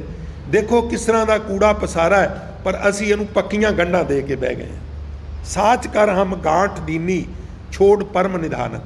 ਵੱਡੇ ਖਜ਼ਾਨੇ ਨੂੰ ਛੱਡ ਕੇ ਇਸ ਅਸਾਰ ਸੰਸਾਰ ਨੂੰ ਪੱਕੀਆਂ ਗੰਢਾਂ ਦੇ ਕੇ ਅਸੀਂ ਬਹਿ ਗਏ। ਕਬੀਰ ਸਾਹਿਬ ਕਹਿੰਦੇ ਨੇ, ਜਿਸ ਮੂੰਹ ਨਾਲ ਦੁੱਧ ਪੀਂਦੇ ਆ, ਘਿਓ ਖਾਂਦੇ ਆ, ਮੱਖਣ ਖਾਂਦੇ ਆ, ਸ਼ਹਿਦ ਖਾਂਦੇ ਆ, ਸ਼ੂਗਰ ਖਾਂਦੇ ਆ, ਮਿੱਠੀ ਲੱਗਦੀ ਹੈ, ਸਵਾਦੀ ਲੱਗਦੀ ਹੈ, ਉਸ ਮੂੰਹ ਨੂੰ ਆਪਣੇ ਹੀ ਜੰਮੇ ਹੋਏ ਮਵਾਤਾ ਲਾਉਂਦੇ ਨੇ। ਨਾ ਲੱਗੇ ਤੇ ਕਹਿੰਦੇ ਚੰਗੀ ਤਰ੍ਹਾਂ ਲਾ। ਹੁਣ ਦੁਆਲੇ ਦੁਆਲੇ ਆ ਜਾ, ਚਾਰ ਚਫੇਰਿਓਂ ਅੱਗ ਲੱਗ ਜਾਏ। ਆ ਲੰਮੀ ਲੱਕੜ ਲੈ ਕੇ ਥੋੜੀ ਜਿਹੀ ਹੁੱਜ ਮਾਰ ਇਹਦੀ ਛਾਤੀ 'ਚ, ਅਜੇ ਛਾਤੀ ਨਹੀਂ ਚੰਗੀ ਤਰ੍ਹਾਂ ਸੜੀ, ਉਹ ਫਿਰ ਹੁੱਜਾਂ ਮਾਰਦੇ ਨੇ। ਆਪਣੇ ਮੂੰਹ 'ਚੋਂ ਕੱਢ ਕੱਢ ਕੇ ਪਦਾਰਥ ਜਿਨ੍ਹਾਂ ਦੇ ਮੂੰਹ 'ਚ ਪਾਉਣਾ ਹੈ ਨਾ, ਉਹ ਫਿਰ ਇਦਾਂ ਕਰਦੇ ਨੇ। ਤਾਂ ਕੀ ਕਰੀਏ ਫਿਰ? ਇਹਨਾਂ ਦੇ ਪਦਾਰਥ ਮੂੰਹ 'ਚ ਨਹੀਂ ਪਾਣੇ ਨੇ, ਪਰ ਇਸ ਵੇਲੇ ਨੂੰ ਯਾਦ ਰੱਖ ਕੇ ਸੰਤੁਲਨ ਬਣਾਉਣਾ ਹੈ। ਜ਼ਿੰਮੇਵਾਰੀਆਂ ਵੀ ਨਿਭਾਉਣੀਆਂ ਨੇ ਤੇ ਆਪਣੇ ਆਪ ਨੂੰ ਪ੍ਰਪੇਅਰ ਕਰਨਾ ਵੀ ਤੂੰ ਇੱਥੇ ਪ੍ਰਾਹੁਣਾ, ਸਦੀਵੀ ਇੱਥੇ ਵਸੇਬਾ ਨਹੀਂ ਗਾ। ਇੱਕ ਦੁੱਖ ਰਾਮ ਰਾਏ ਕਾਟੋ ਮੇਰਾ। ਵੇਖੋ ਕਬੀਰ ਸਾਹਿਬ ਵਰਗੇ ਮਹਾਂਪੁਰਸ਼ ਵੀ ਕਿਸੇ ਗੱਲ ਨੂੰ ਲੈ ਕੇ ਦੁਖੀ ਨੇ। ਇਹ ਵੀ ਇੱਕ ਵੇਖਣ ਦਾ ਨਜ਼ਰੀਆ ਨਾ। ਉਹ ਨਿਰੰਕਾਰ ਨੂੰ ਕਹਿ ਰਹੇ ਨੇ ਅਰਦਾਸ ਕਰਕੇ, ਵਾਹਿਗੁਰੂ ਮੈਂ ਬੜਾ ਦੁਖੀ ਹਾਂ, ਇੱਕ ਚੀਜ਼ ਮੈਨੂੰ ਬੜਾ ਦੁਖੀ ਕਰਦੀ ਹੈ। ਕਬੀਰ ਸਾਹਿਬ ਤੁਹਾਡੇ ਤੋਂ ਤਾਂ ਮੈਨੂੰ ਇਹ ਤੁਸੀਂ ਵੀ ਦੁਖੀ ਹੋ, ਤੁਹਾਨੂੰ ਕੌਣ ਦੁਖੀ ਕਰਦਾ? ਕਹਿੰਦੇ ਅਗਨ ਦਇ ਅਰ ਗਰਭ ਬਸੇਰਾ। ਆ ਜਿਹੜੀ ਤ੍ਰਿਸ਼ਨਾ ਦੀ ਅੱਗ ਹੈ ਨਾ, ਵਾਰ-ਵਾਰ ਮਾਂ ਦੇ ਗਰਭ 'ਚ ਆ ਕੇ ਉਲਟਾ ਲਮਕਣਾ, ਵਾਰ-ਵਾਰ ਮਰਨਾ, ਫਿਰ ਆਉਣਾ, ਫਿਰ ਜਾਣਾ, ਫਿਰ ਆਉਣਾ। ਤੇ ਫਿਰ ਜਿਹੜੀ ਮੈਂ ਪੰਕਤੀ ਕਹਿਣਾ ਤੁਹਾਨੂੰ ਯਾਦ ਹੈ, ਜਮ ਜਮ ਮਰੇ ਮਰੇ ਫਿਰ ਜੰਮੇ, ਬਹੁਤ ਸਜਾਏ ਪਿਆ ਦੇਸ਼ ਲੰਮੇ। ਫਿਰ ਉਸ ਯਾਤਰਾ ਤੇ ਬੰਦਾ ਨਿਕਲ ਜਾਂਦਾ ਹੈ। ਹੇ ਵਾਹਿਗੁਰੂ ਕਿਰਪਾ ਕਰੋ, ਇੱਕ ਤ੍ਰਿਸ਼ਨਾ ਦੀ ਅੱਗ ਤੇ ਇੱਕ ਆਵਾਗਾਉਣ ਦੇ ਚੱਕਰ ਤੋਂ ਬਚਾਓ। ਫਿਰ ਇੱਕ ਥਾਂ ਤੇ ਆਪ ਹੀ ਕਹਿੰਦੇ ਨੇ, ਬੌਰ ਹਮ ਕਾਹੇ ਆਵੇਂਗੇ, ਆਵਣ ਜਾਣਾ ਹੁਕਮ ਤਿਸੇ ਕਾ ਹੁਕਮੈ ਬੁੱਝ ਸਮਾਵੇਂਗੇ। ਹੁਕਮ ਦੀ ਲੀਲਾ ਸਮਝ ਵਿੱਚ ਆ ਗਈ, ਰਜਾ ਵਿੱਚ ਰਾਜੀ ਰਹਿਣ ਦਾ ਵੱਲ ਆ ਗਿਆ। ਜੋ ਕਰਦਾ ਚੰਗਾ ਲੱਗਣ ਲੱਗ ਪਵੇ, ਹਾਰਟਲੀ ਚੰਗਾ ਲੱਗਣ ਲੱਗ ਪਵੇ। ਇਸ ਤਰ੍ਹਾਂ ਹੁੰਦਾ ਨਹੀਂ ਗਾ। ਮੇਰੇ ਸਮੇਤ ਅਸੀਂ ਬੜੀ ਜਲਦੀ ਹਾਰਟ ਹੋ ਜਾਂਦੇ ਹਾਂ। ਵਾਹਿਗੁਰੂ ਕਿਰਪਾ ਕਰੇ ਸਾਡੀ ਕਿਤੇ ਅਵਸਥਾ ਇਹ ਬਣ ਜਾਏ ਬਈ ਅਸੀਂ ਜੋ ਨਰ ਦੁੱਖ ਮੈਂ ਦੁੱਖ ਨਹੀਂ ਮਾਨੈ, ਸੁਖ ਸਨੇਹ ਅਰ ਭੈ ਨਹੀਂ ਜਾਕੈ, ਕੰਚਨ ਮਾਟੀ ਮਾਨੈ, ਨੈ ਨਿੰਦਿਆ ਨੈ ਉਸਤਤ ਜਾਂਕੈ, ਲੋਭ ਮੋਹ ਅਭਿਮਾਨਾ, ਹਰਖ ਸ਼ੋਗ ਤੇ ਰਹਿ ਨਿਆਰੋ, ਨਾਹੇ ਮਾਨ ਅਪਮਾਨਾ, ਆਸਾ ਮਨਸਾ ਸਗਲ ਤਿਆਗੈ, ਜਗ ਤੇ ਰਹਿ ਨਿਰਾਸਾ, ਕਾਮ ਕ੍ਰੋਧ ਜੇ ਪਰਸੈ ਨਾਹਿਨ, ਤੇ ਘਟ ਬ੍ਰਹਮ ਨਿਵਾਸਾ, ਗੁਰ ਕਿਰਪਾ ਜੇ ਨਰ ਕੋ ਕੀਨੀ, ਤੇ ਇਹ ਜੁਗਤ ਪਛਾਨੀ, ਨਾਨਕ ਲੀਨ ਭਇਓ ਗੋਬਿੰਦ ਸਿਉ, ਜਿਉ ਪਾਣੀ ਸੰਗ ਪਾਣੀ। ਸਾਡੀ ਅਵਸਥਾ ਬਣ ਜਾਏ। ਅਗਨ ਦਇ ਅਰ ਗਰਭ ਬਸੇਰਾ। ਮਹਾਰਾਜ ਇਹ ਵਾਰ-ਵਾਰ ਆਵਾਗਾਉਣ ਦੇ ਚੱਕਰ ਤੋਂ ਮੈਨੂੰ ਬਚਾ ਲਓ। ਕਾਇਆ ਬਗੂਤੀ ਬਹੁ ਬਿਦ ਭਾਂਤੀ, ਕੋ ਜਾਰੈ ਕੋ ਗੱਡ ਲੈ ਮਾਟੀ। ਬੜਿਆਂ ਤਰੀਕਿਆਂ ਨਾਲ ਅਸੀਂ ਡੈੱਡ ਬੋਡੀ ਨੂੰ ਬਿਲੇ ਲਾਉਂਦੇ ਹਾਂ। ਕੋਈ ਸਾੜ ਦਿੰਦਾ ਹੈ, ਕੋਈ ਮਿੱਟੀ 'ਚ ਦਫਨ ਕਰ ਦਿੰਦਾ। ਹੋਰ ਵੀ ਕਈ ਤਰੀਕੇ ਨੇ। ਇਹ ਜਿਹੜਾ ਮੈਂ ਜ਼ਿਕਰ ਕੀਤਾ ਹੈ ਟਾਵਰ ਦਾ, ਇਹ ਪਾਰਸੀਆਂ ਦੀ ਵਿਧੀ ਹੈ। ਉਹ ਕਹਿੰਦੇ ਨੇ ਜਦੋਂ ਡੈੱਡ ਬੋਡੀ ਨੂੰ ਇੱਲਾਂ ਕਾਂ ਨੋਚਦੇ ਨੇ ਆਤਮਾ ਨੂੰ ਸ਼ਾਂਤੀ ਮਿਲਦੀ ਹੈ। ਔਰ ਇਹ ਜਿਹੜਾ ਫਿਰੋਜ਼ ਗਾਂਧੀ ਸੀ, ਜਿਹਦੀ ਇਹ ਸੰਤਾਨ ਨੇ ਰਾਜੀਵ ਗਾਂਧੀ ਤੇ ਅੱਗੋਂ ਕਾਂਗਰਸ ਦੇ ਮੁਖੀ ਸਾਰੇ, ਜਿਨ੍ਹਾਂ ਨੂੰ ਆਮ ਸਾਡੀ ਕਮਿਊਨਿਟੀ ਮੁਸਲਮਾਨ ਸਮਝਦੀ ਹੈ, ਉਹ ਮੂਲ ਰੂਪ 'ਚ ਪਾਰਸੀ ਮੁਸਲਮਾਨ ਨਹੀਂ ਨੇ। ਸਿਰਫ ਉਹਦੇ ਨਾਲ ਖਾਣ ਲੱਗਦਾ ਸੀ ਤੇ ਅਸੀਂ ਭੁਲੇਖਾ ਖਾ ਗਏ। ਤਾਂ ਉਹ ਪਾਰਸੀ ਮਜ਼ਹਬ ਨਾਲ, ਇਹ ਹਿੰਦੁਸਤਾਨ ਨਾਲ ਸਮਝੌਤਾ ਹੋਇਆ ਸੀ ਪਾਰਸੀਆਂ ਦਾ, ਕਿਉਂਕਿ ਇਹਨਾਂ ਦਾ ਅਰਬ 'ਚ ਬੜੀ ਦੁਰਦਸ਼ਾ ਸੀ। ਇਹਨਾਂ ਨੇ ਫਿਰ ਉਦੋਂ ਇੰਡੀਆ ਗੌਰਮੈਂਟ ਨਾਲ ਰਾਬਤਾ ਕੀਤਾ ਸੀ। 10,000 ਦੀ ਤਾਦਾਦ ਵਿੱਚ ਇੰਡੀਆ ਵਿੱਚ ਆਏ ਸਨ, ਵਪਾਰੀ ਸਨ, ਔਰ ਇਹਨਾਂ ਨਾਲ ਗਊ ਵੱਧ ਨੂੰ ਲੈ ਕੇ ਸਮਝੌਤਾ ਹੋਇਆ ਸੀ, ਤੁਸੀਂ ਉਹ ਨਹੀਂ ਕਰਨਾ, ਬਾਕੀ ਜੋ ਵੀ ਤੁਹਾਡੀ ਨਿਯਮਾਵਲੀ ਹੈ ਉਹਦੇ 'ਚ ਅਸੀਂ ਗੌਰਮੈਂਟ ਕੋਈ ਦਖਲ ਨਹੀਂ ਦੇਗੀ। ਉਦੋਂ ਇਹ ਸਾਰੇ ਇੱਥੇ ਮੂਵ ਹੋ ਗਏ ਸਨ ਪਾਰਸੀ ਜਿਹੜੇ ਸਨ। ਉਹ ਟਾਵਰ ਬਣਾਉਂਦੇ ਨੇ, ਉਹਦੇ ਉੱਤੇ ਰੱਖਦੇ ਨੇ, ਅਤੇ ਉਹਨਾਂ ਦਾ ਵਿਸ਼ਵਾਸ ਹੈ ਵੀ ਉਹਨੂੰ ਜਦੋਂ ਨੋਚ ਕੇ ਖਾਂਦੇ ਨੇ ਤਾਂ ਉਹ ਫਿਰ ਉਹਨਾਂ ਨੂੰ ਥੋੜ੍ਹੀ ਸਕੂਨ ਮਿਲਦਾ ਹੈ। ਕਈਆਂ ਤਰੀਕਿਆਂ ਨਾਲ ਬਾਡੀ ਨੂੰ ਬਿਲੇ ਲਾਇਆ ਜਾਂਦਾ। ਕਬੀਰ ਸਾਹਿਬ ਮਹਾਰਾਜ ਫਰਮਾਨ ਕਰ ਰਹੇ ਨੇ, ਆਓ ਅੰਤਲੇ ਬੋਲ ਸਾਂਝੇ ਕਰਕੇ ਆਪ ਜੀ ਤੋਂ ਖਿਮਾ ਲਵਾਂ। ਕਹੋ ਕਬੀਰ ਹਰ ਚਰਨ ਦਿਖਾਵੋ, ਪਾਛੇ ਤੇ ਜਮ ਕਿਉਂ ਨਾ ਪਠਾਵੋ। ਹੇ ਵਾਹਿਗੁਰੂ, ਮੈਨੂੰ ਜੀਂਦੇ ਜੀ ਇੱਕ ਵਾਰੀ ਆਪਣੇ ਦਰਸ਼ਨ ਦੇ ਦਿਓ, ਮੇਰਾ ਜੀਵਨ ਸਫਲ ਹੋ ਜਾਏ, ਔਰ ਜਿਵੇਂ ਹੀ ਤੁਹਾਡੇ ਦਰਸ਼ਨ ਹੋ ਜਾਣ ਫਿਰ ਮੈਨੂੰ ਭਾਵੇਂ ਲੈਣ ਵਾਸਤੇ ਜਮਾਂ ਨੂੰ ਭੇਜ ਦੇਣਾ। ਮੈਂ ਕੋਈ ਆਨਾਕਾਨੀ ਨਹੀਂ ਕਰਾਂ, ਭਾਵ ਫਿਰ ਮੈਂ ਭਾਵੇਂ ਸਰੀਰ ਛੱਡ ਦਿਆਂ, ਮੈਨੂੰ ਕੋਈ ਟੈਨਸ਼ਨ ਨਹੀਂ, ਪਰ ਜੀਂਦੇ ਜੀ ਇੱਕ ਵਾਰਾ ਮੈਨੂੰ ਆਪਣੇ ਦੀਦਾਰ ਬਖਸ਼ਿਸ਼ ਕਰ, ਤਾਂ ਕਿ ਮੈਂ ਜੀਵਨ ਮੁਕਤ ਹੋ ਸਕਾਂ। ਮੂਏ ਹੋਏ ਜੋ ਮੁਕਤ ਦਿਓਗੇ, ਮੁਕਤ ਨਾ ਜਾਣੇ ਕੋਇਲਾ। ਇਹ ਪੰਡਿਆ ਮੋਕੋ ਢੇਡ ਕਹਿਤ, ਤੇਰੀ ਪੈਜ ਪਛਾਉਂਦੀ ਹੋਏਲਾ। ਤੋ ਸਮੁੱਚੇ ਸ਼ਬਦ ਵਿੱਚ ਇਹ ਹੁਕਮ ਹੈ ਵੀ ਸਰੀਰ ਪ੍ਰੋਪਰਟੀਆਂ ਨਾਸ਼ਵੰਤ ਨੇ। ਇਸ ਵਾਸਤੇ ਭਾਈ ਅਸਲ ਜੀਵਨ ਮਨੋਰਥ ਇਹ ਹੈ ਕਿ ਮਨੁੱਖ ਇਸ ਮਨੁੱਖਾ ਜੀਵਨ ਦਾ ਲਾਹਾ ਪ੍ਰਾਪਤ ਕਰੇ, ਨਾਮ ਜਪੇ, ਬਾਣੀ ਪੜ੍ਹੇ, ਲੁਕਾਈ ਦਾ ਭਲਾ ਕਰੇ, ਚੰਗੇ ਕੰਮ ਕਰੇ, ਔਰ ਮੌਤ ਨੂੰ ਯਾਦ ਰੱਖੇ ਕਿ ਭਾਈ ਇਹ ਭਾਣਾ ਇੱਕ ਦਿਨ ਮੇਰੇ ਨਾਲ ਵੀ ਵਾਪਰਨਾ ਹੈ। ਤੋ ਸਾਧ ਸੰਗਤ, ਇੰਨੀਆਂ ਹੀ ਬੇਨਤੀਆਂ ਪ੍ਰਵਾਨ ਕਰਨੀਆਂ ਹੋਈਆਂ। ਬੇਅੰਤ ਭੁੱਲਾਂ ਗਲਤੀਆਂ ਵਾਸਤੇ ਦਾਸ ਆਪ ਸਾਰਿਆਂ ਤੋਂ ਸਨਿਮਰ ਖਿਮਾ ਦਾ ਵੀ ਜਾਚਕ ਹੈ। ਸੋ ਰੋਜ਼ਾਨਾ ਦੀ ਤਰ੍ਹਾਂ ਸਨਿਮਰ ਬੇਨਤੀ ਹੈ ਪਿਆਰਿਓ, ਜਿਸ ਤਰ੍ਹਾਂ ਆਪ ਜੀ ਨੂੰ ਪਤਾ ਹੀ ਹੈ ਕਿ ਹੇਠਾਂ ਬੇਸਮੈਂਟ ਵਿੱਚ ਪੱਥਰ ਦੀ